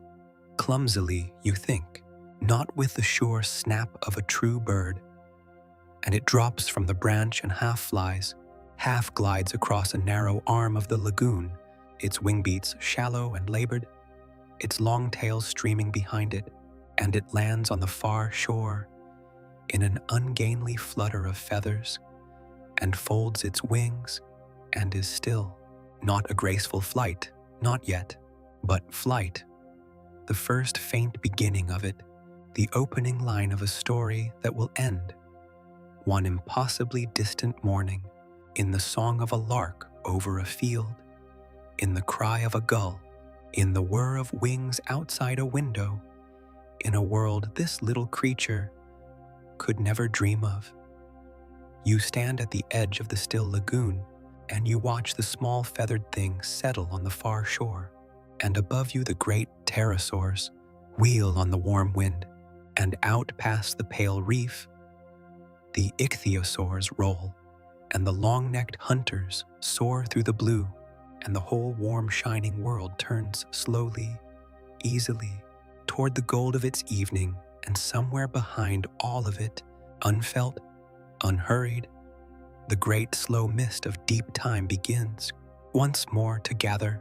The mist comes over the warm sea slowly, the way sea fog always comes, rolling in low across the shining flats until the wheeling pterosaurs are lost in it, and the far blue line of the ocean is lost in it, and the little feathered creature on the far shore is lost in it, and there is only the soft gray drift and the smell of salt and the quiet. Let it carry you, because once more time is loosening around you, lengthening, beginning to run, and this crossing is longer than the last. Tens of millions of years pass over you as you rest in the drifting gray, and the world beyond the mist goes on changing, slowly, in ways too vast and too gradual for any single pair of eyes to have ever watched. The great supercontinent, which was already cracking when you woke, is breaking now in earnest.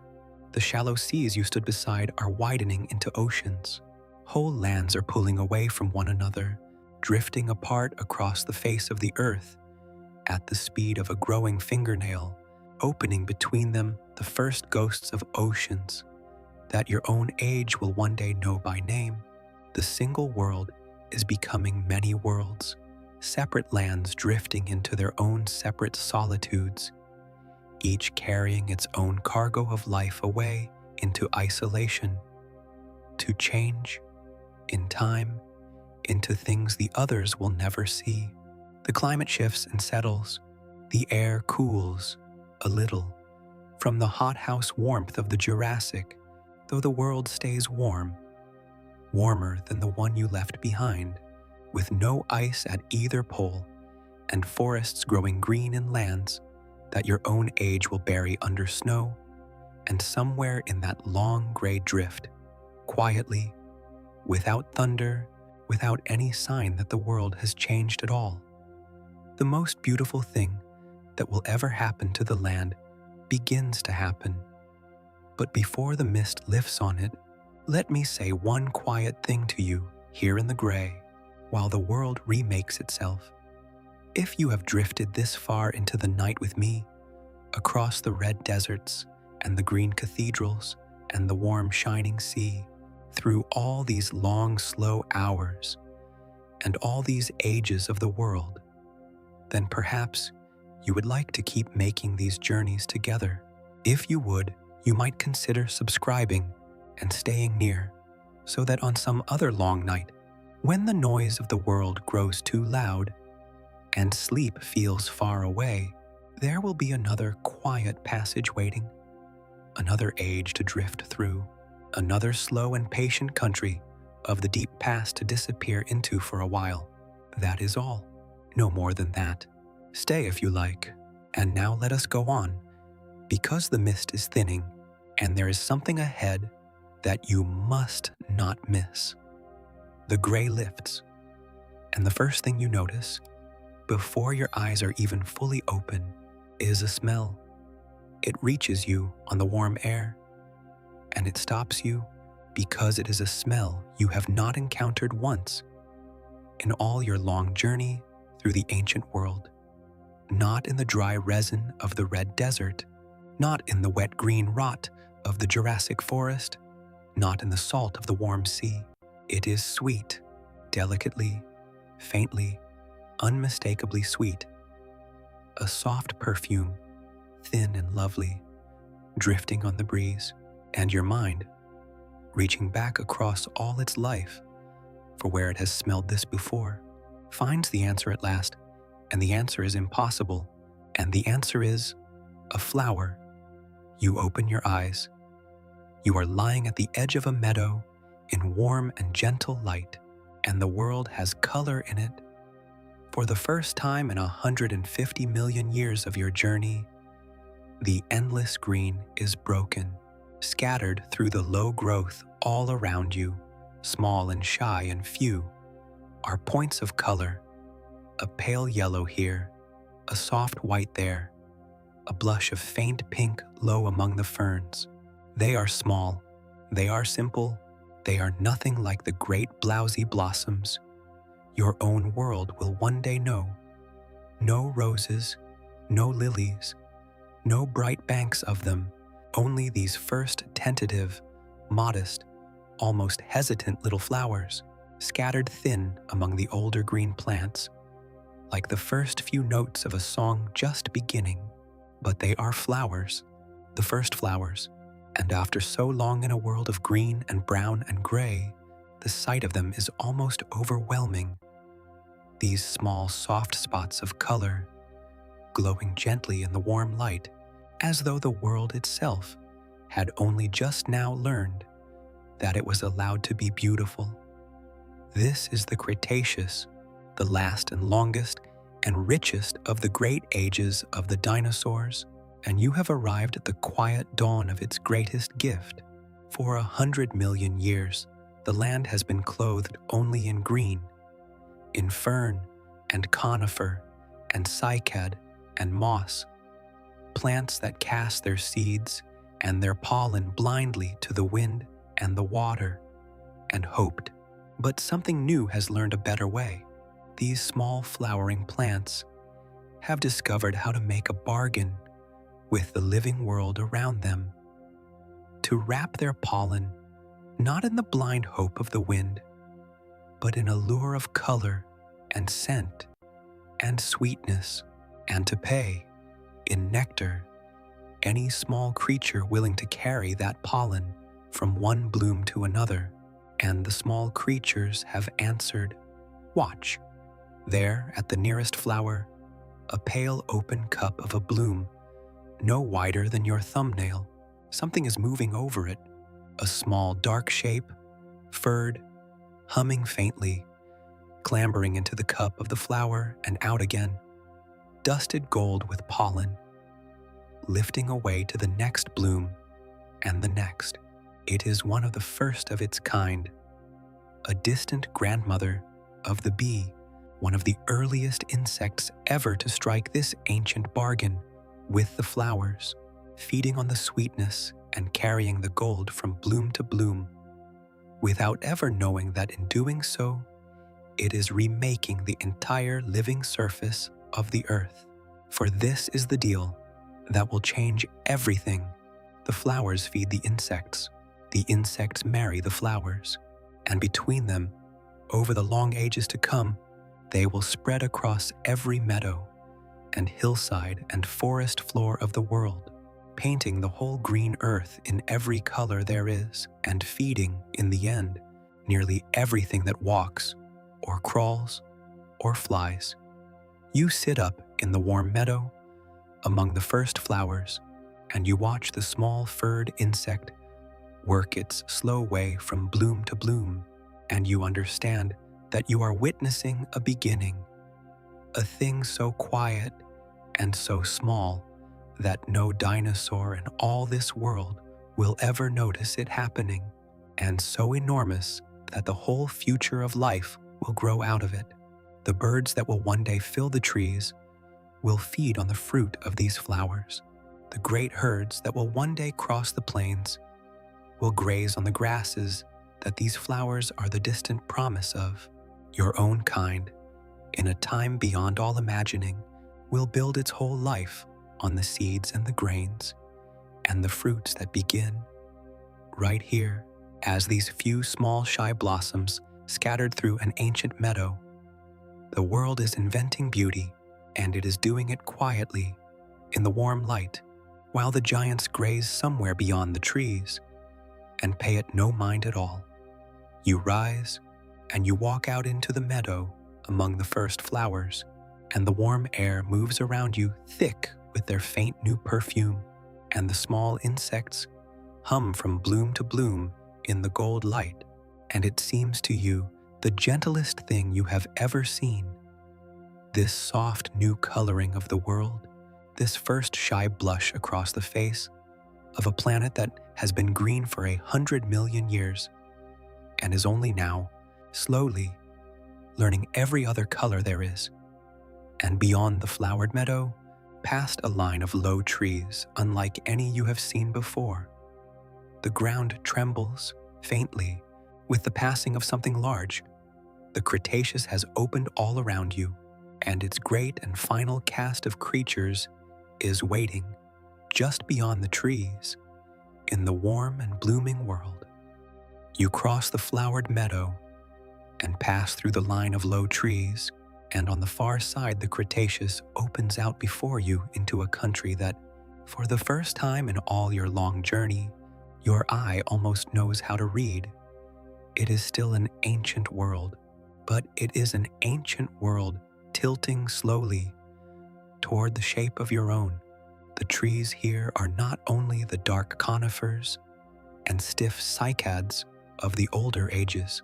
Among them now stand broad-leaved trees, trees with soft wide leaves that flutter and turn in the wind, trees that cast the dappled, shifting, restless shade of a forest you might almost recognize. There are magnolias among them, heavy blossomed, their great creamy flowers as broad as your two hands, held open, glowing pale against the dark leaves. For the magnolia is one of the oldest of the flowering trees, so old that it bloomed before there were bees to tend it, and had to trust its pollen to slow crawling beetles instead, and its children will still be blooming, almost unchanged, in the gardens of your own distant age. You walk beneath them, and the great pale flowers hang above you, and their thick, sweet scent pours down, and it is the most familiar thing you have smelled since you left your own bed 150 million years and a single night ago. The ground, too, is changing. It is not yet the deep green lawn of your own world. The true grasses are still only beginning, still rare, growing in thin, soft patches at the water's edge rather than in the endless carpets they will one day become. But there is more low green cover here than there ever was in the older ages, more soft growth close to the ground, more for a low-browsing animal to crop, and the land feels fuller for it. richer, more clothed. And it is louder. That is the thing your ears keep noticing. The world has grown loud. The older ages were vast and quiet, hushed by their own emptiness. But here the air is full of sound. The hum and drone of 1,000 kinds of insect among the flowers, the rustle and creak of the broad leaves, the buzz and click and whir of small lives everywhere in the undergrowth. And riding over all of it, from somewhere beyond the trees, a long, low, resonant, musical call, rising and falling, a call so strange and so full that you stop where you stand to listen to it. You follow the sound, and it leads you to the herd. They are gathered in a wide clearing along a slow river, a great herd of large animals browsing among the low trees and the flowering shrubs. And there are many of them, dozens, moving together in the loose, easy way of animals that live their whole lives in company. They walk mostly on all fours, cropping the low growth, but now and then one will rise up onto its 2 back legs to reach higher into the trees, standing tall and upright to strip the soft leaves. And in that moment, you see the whole shape of it, the heavy tail, the deep body, the long head ending in a broad, flat, toothless beak. These are the great plant eaters of the early Cretaceous, the iguanodon and their many kin, and they are built for one thing above all, for eating endlessly, patiently, the soft new growth of this soft new world. Watch one closely. At the edge of the herd, it crops a mouthful of leaves with its broad beak. And then, and here is the new thing, the thing the older giants could never do. It chews. Its jaws work slowly, grinding, sideways and around, the way a cow or a horse grinds its cud, mashing the tough leaves to pulp against batteries of hundreds of tightly packed teeth. The great sauropods of the Jurassic never chewed a single mouthful in their lives. They swallowed the forest whole and let their vast bellies do the work. But these newer animals have learned to grind their food in their own mouths, to break it down before they ever swallow it, and it lets them wring more life from tougher, poorer, humbler plants than the old giants ever could. And it is one of the quiet reasons the herds are so large and so many and so at ease in the blooming world. And on the front feet of the iguanodon, as it drops back down to all fours, you notice a strange and specific thing. On each thumb, a single spike of solid bone, sharp and conical, standing up from the wrist like a great pale thorn. It is a weapon and a tool both, for stripping branches perhaps, and for driving hard into the flank of any hunter that comes too close. You watch one of the animals brace and stretch, and the thumb spikes catch the light, and you understand that even here, in this gentlest and most familiar of the ancient worlds, nothing lives entirely without its armor. The long musical call sounds again, closer now, and you turn and you see the ones who are making it. They move at the far edge of the herd, animals much like the iguanodon in their build, tall and heavy and beaked, but crowned with something wonderful. From the tops of their heads rise crests of hollow bone, great curving tubes and swept back horns of it, each one shaped a little differently, some like the long back-swept crest of a bird, some like a great hollow ridge running up over the skull. These are the hadrosaurs, the duck-billed dinosaurs, and those hollow crests are not weapons and not armor. They are instruments. The tubes of bone run down from the crest into the animal's nose and throat, coiled and looping. And when the hadrosaur breathes through them, they sound deep, resonant, musical. a low brass note that carries for miles across the blooming country, so that the herd is never truly silent, so that even scattered through the trees and along the river, they are always speaking to one another, calling and answering, a slow, soft music of hoots and moans and long, low horn calls, passing endlessly back and forth across the warm afternoon. You stand at the edge of that great gathering, in the dappled shade of the flowering trees, and you let the sound of it wash over you. There is something in it unlike anything in the older, emptier ages. Something social, something warm, something almost like conversation. The herd is a community. The young ones move sheltered in the middle of it. Among the legs of the adults, the great crested heads lift and call and lower again. The insects hum in the flowers. The river slides past, brown and slow and shining, and over it all the longhorn notes of the hadrosaurs rise and fall, a slow music with no melody and no end, the sound of many large gentle animals, keeping loose and easy company through the long hours of a warm day.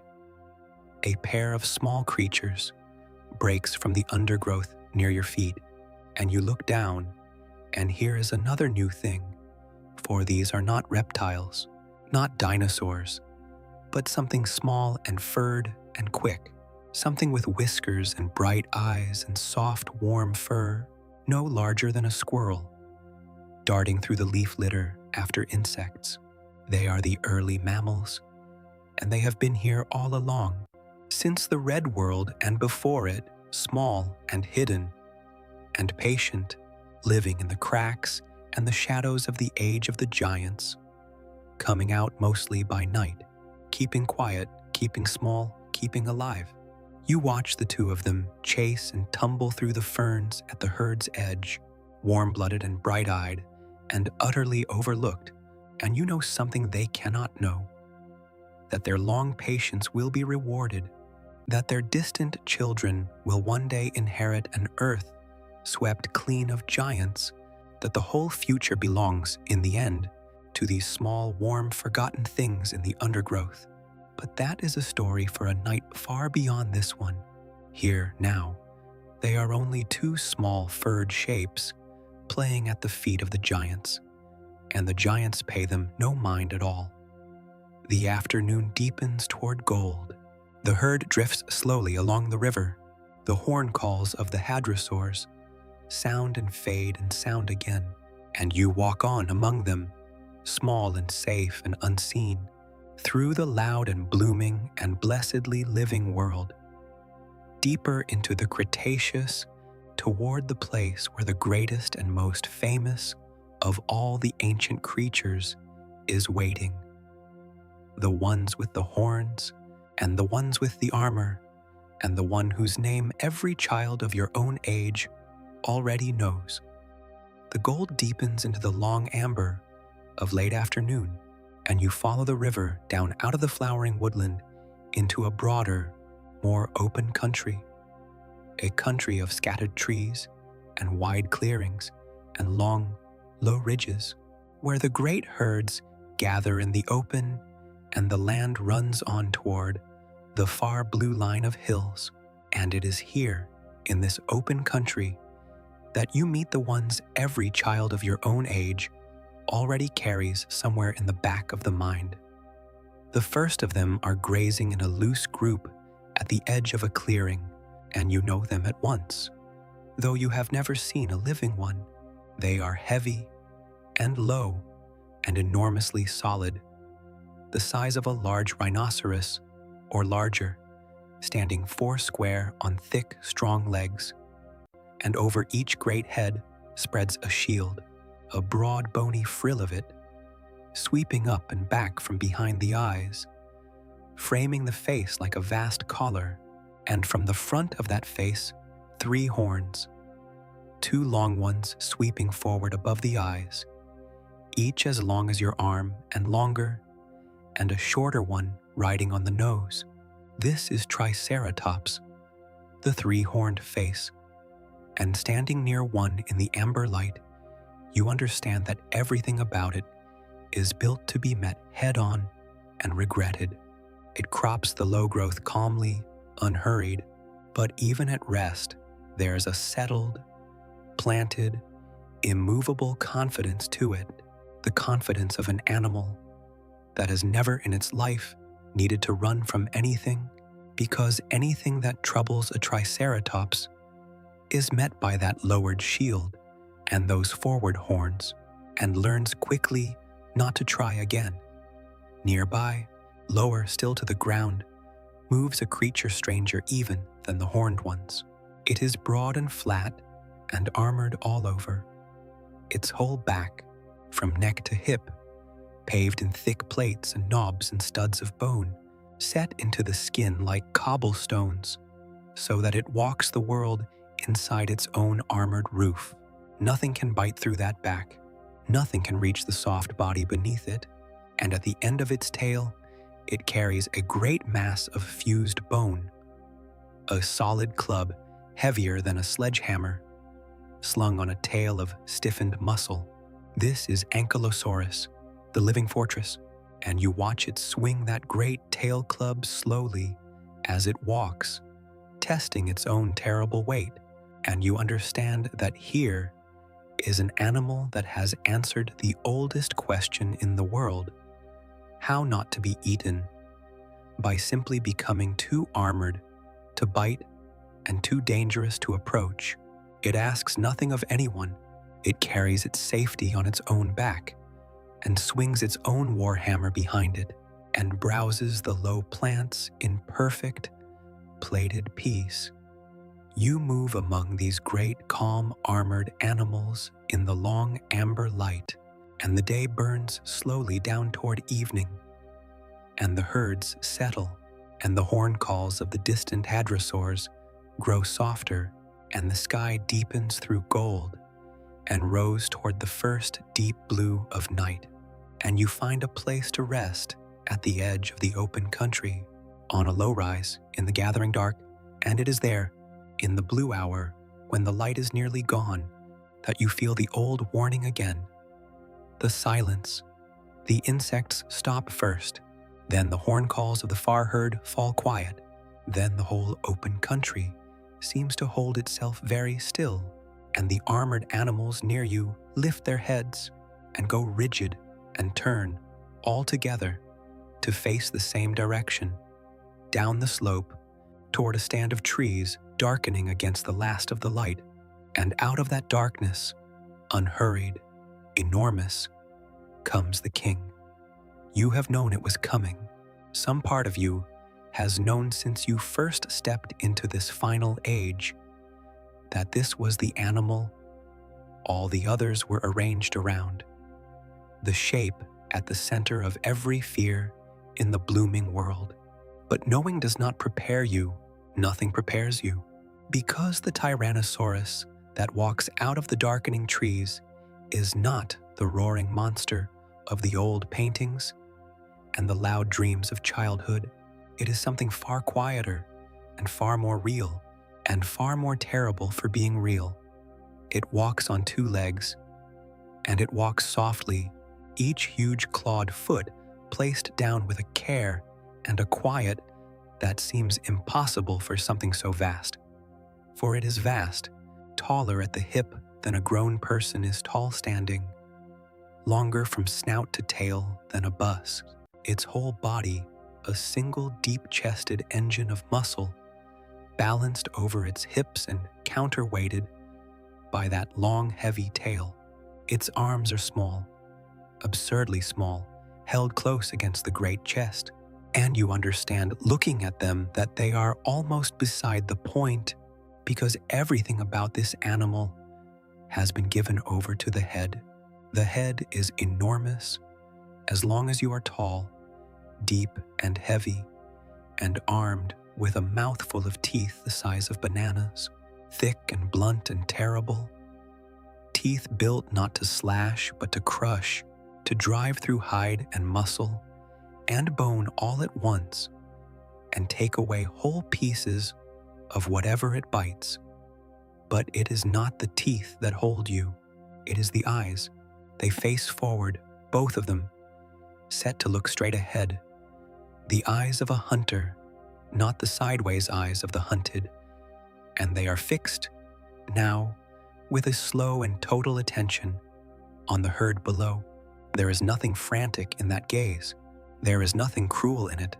There is only a vast, patient, unhurried intelligence, weighing the herd, reading it, waiting for the one small sign. The limp, the stumble, the young one strayed too far, the old one lagging behind. That will tell it where to spend the sudden, terrible effort of the hunt. You are close, closer than you have been to anything in all your journey, close enough, in the blue dark, to hear it breathe, long, deep, slow breaths, moving that vast chest, each exhalation, a low warm rush in the cooling air, close enough to catch its smell on the night wind, a heavy animal reek of meat and musk and warm hide, close enough to see the fine texture of its skin in the last of the light, pebbled and scaled, and here and there along its back and neck, a scattering of something finer, something almost soft, the last ghost of the feathers its distant ancestors wore in the red world so long ago. It is not a monster, that is the thing you understand.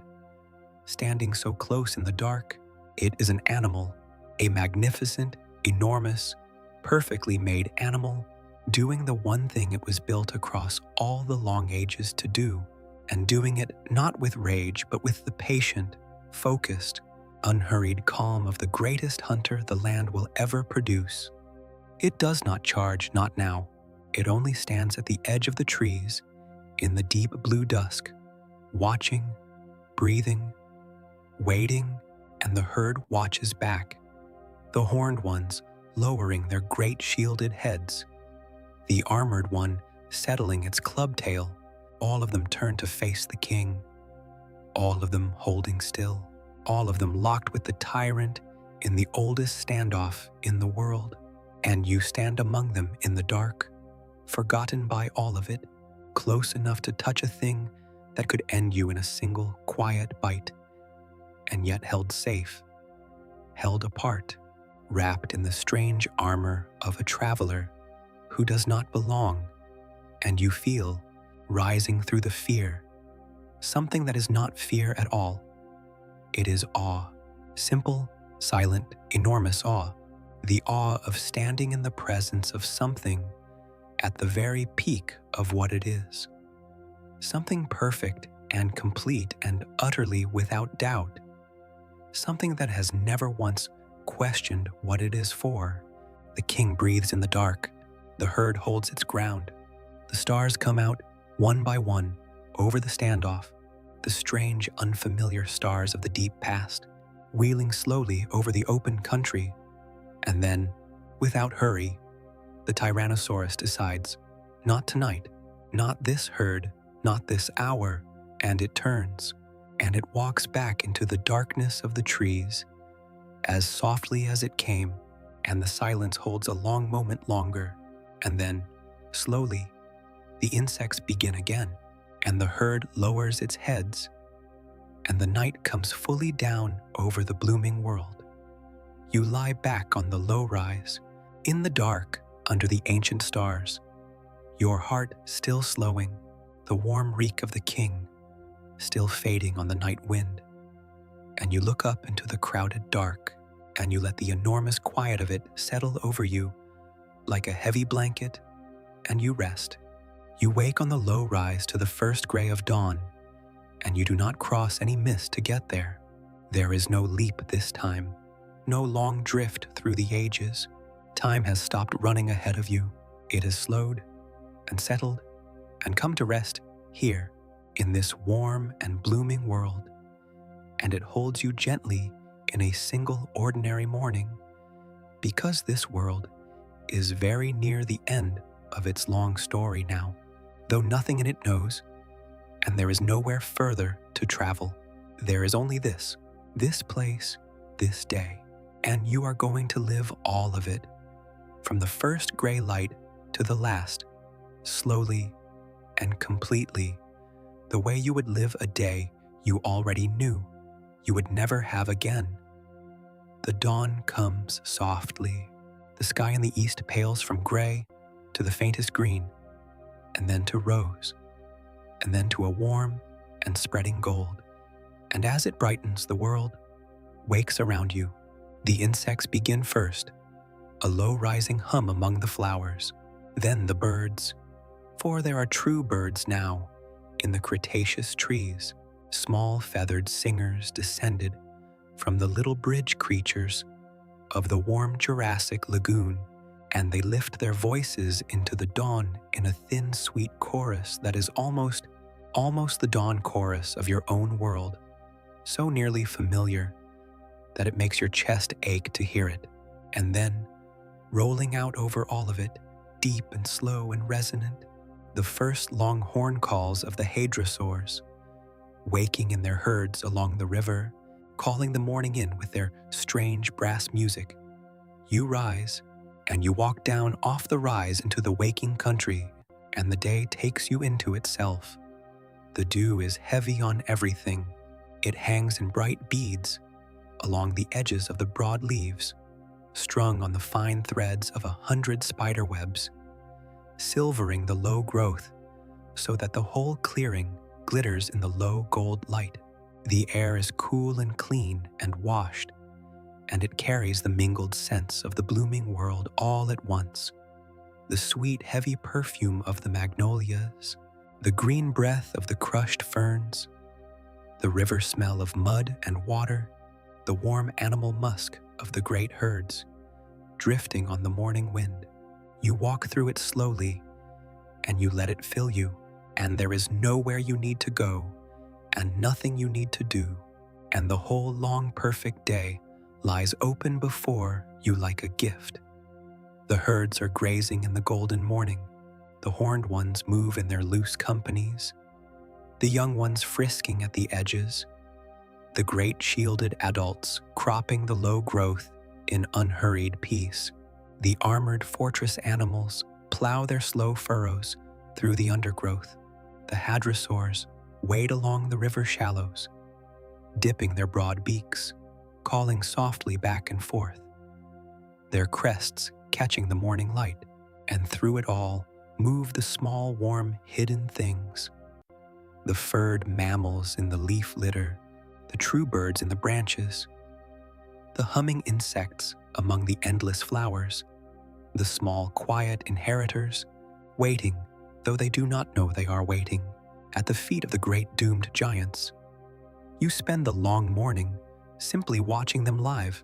There is a young Triceratops at the edge of the nearest herd, only a few seasons old, its frill still small and soft, its 3 horns still stubby and blunt. And you watch it stay close to its mother's great flank.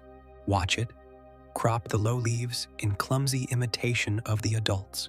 Watch it start and skip sideways at the sudden buzz of an insect, and then settle again, sheepish against the vast calm bulk of its mother. And something in the ordinariness of it moves you more than all the wonders you have seen, more than the giants, more than the king. Because this is not a spectacle. This is just a life, a young animal on a bright morning, safe beside its mother, in a world that is warm and full and green, doing the small, ordinary business of growing up, exactly as the young of every age have always done. The sun climbs, the day warms toward noon, and you find a place to rest through the heat of it, in the dappled shade of a great flowering magnolia, and you sit with your back against its trunk, and you watch the blooming world drowse through the warm middle of the day. The herds settle into the shade, the horn calls fall quiet, the insects hum more slowly, even the river seems to slow, and a great, deep, warm peace settles over the whole living country, the peace of a world at the very fullness of itself, a world that has been growing richer and greener and more alive for 100 million years, and has arrived, now, without knowing it, at its highest and its ripest and its most abundant hour, and here, in the warm and drowsing quiet, a soft thought comes to you, and you let it come. This world does not know. That is the thing you carry now, sitting beneath the magnolia in the noon light, that none of them can carry. The young Triceratops does not know. The calling hadrosaurs do not know. The patient king in his stand of trees does not know. Not one of these creatures, in all this warm and blooming country, has any idea that its world is anything but eternal, that the mornings will not always come, that the herds will not always gather, that this long green golden age, which has felt to every creature that ever lived in it, like simply the way the world is drawing quietly toward its close, and there is no sadness in them, because they cannot imagine an ending. There is only the day, and the shade, and the warm green peace of a world that believes, in the only way a world can believe, that it will last forever. And perhaps that is the gentlest thing of all, to live without knowing the ending, to lie in the shade at the fullness of the world, and feel only the warmth and the peace and the endless ordinary green of it, and to be spared entirely the weight of knowing. You sit with them in their long unknowing beneath the great pale flowers, and you do not grieve for them, because they do not grieve for themselves. And there is a strange, deep comfort in that, in the thought of a world that got to be perfect and full and at peace, and never once had to know that it was ending. The afternoon lengthens, the shade shifts, the herds rise and graze again in the cooling gold of evening, and the horn calls start up once more along the river, and the light softens and deepens and turns to amber and then to rose, and the long perfect day burns slowly, gently, down toward its end.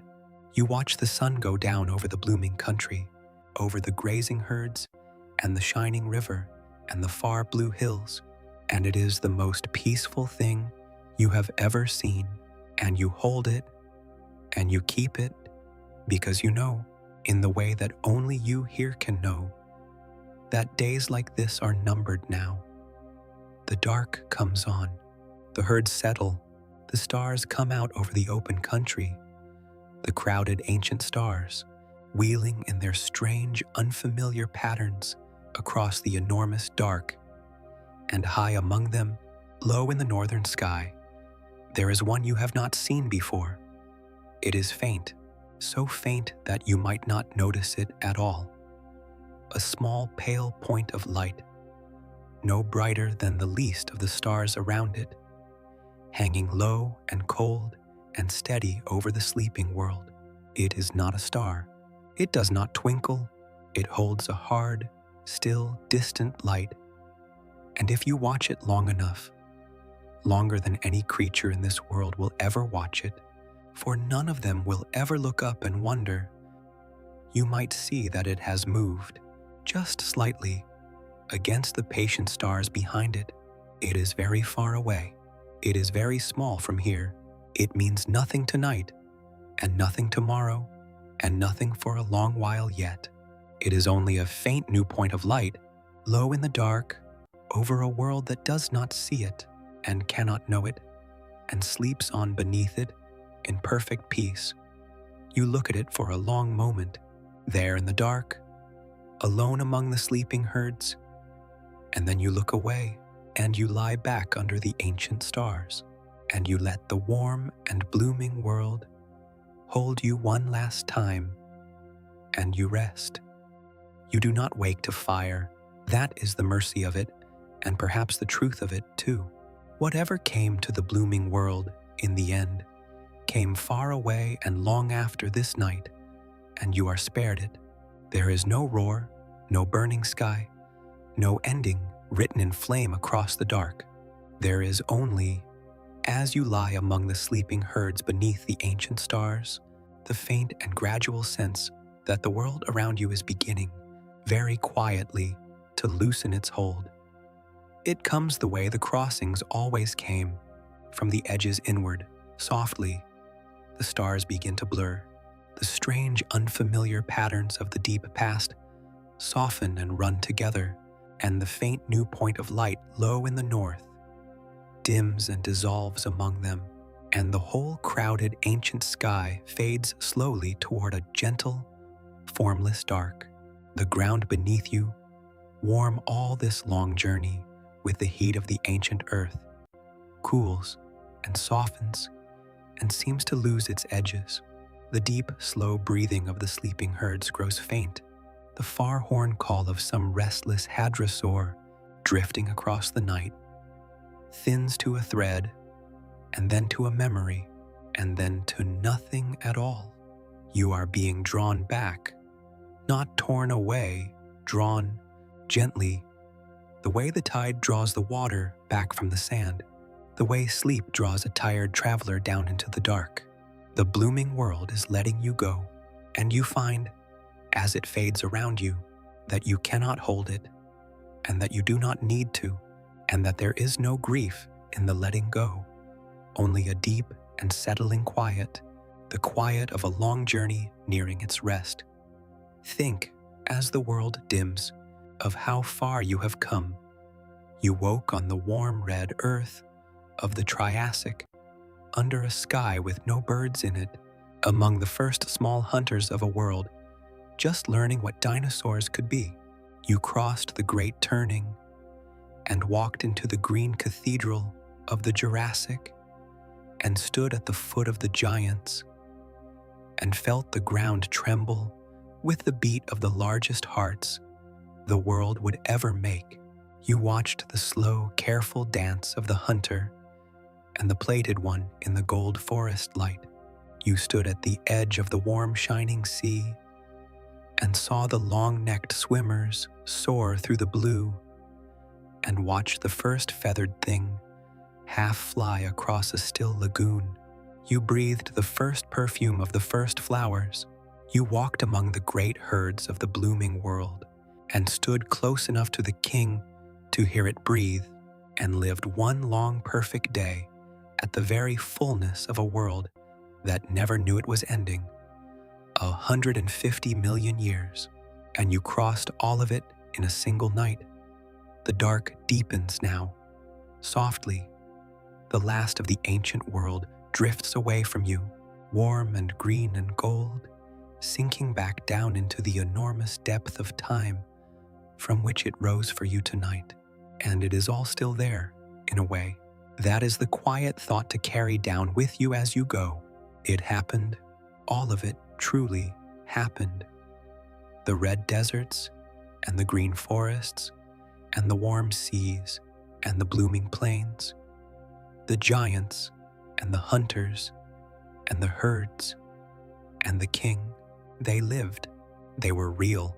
They walked a real earth under a real sky, for ages beyond ages, long before there was anyone to see them, and they asked nothing of the future, and they got no ending they could understand, and they were, every one of them, for their long warm moment, completely and perfectly alive, and you got to see it. The dark is nearly whole now. You feel the warmth of the ancient earth fading from beneath you, and in its place, slowly, the soft, familiar weight of something nearer, a blanket perhaps, the quiet of a room, the gentle gravity of your own time, your own place, your own bed, drawing you home across the impossible distance as easily as waking. There is nothing left to do, nothing to hold, nothing to fear, nothing to carry but the warmth. Let the last of it go. The giants are grazing still, somewhere far below you in the dark, in the green world that does not end. Let them graze. The herds are sleeping under the ancient stars. Let them sleep.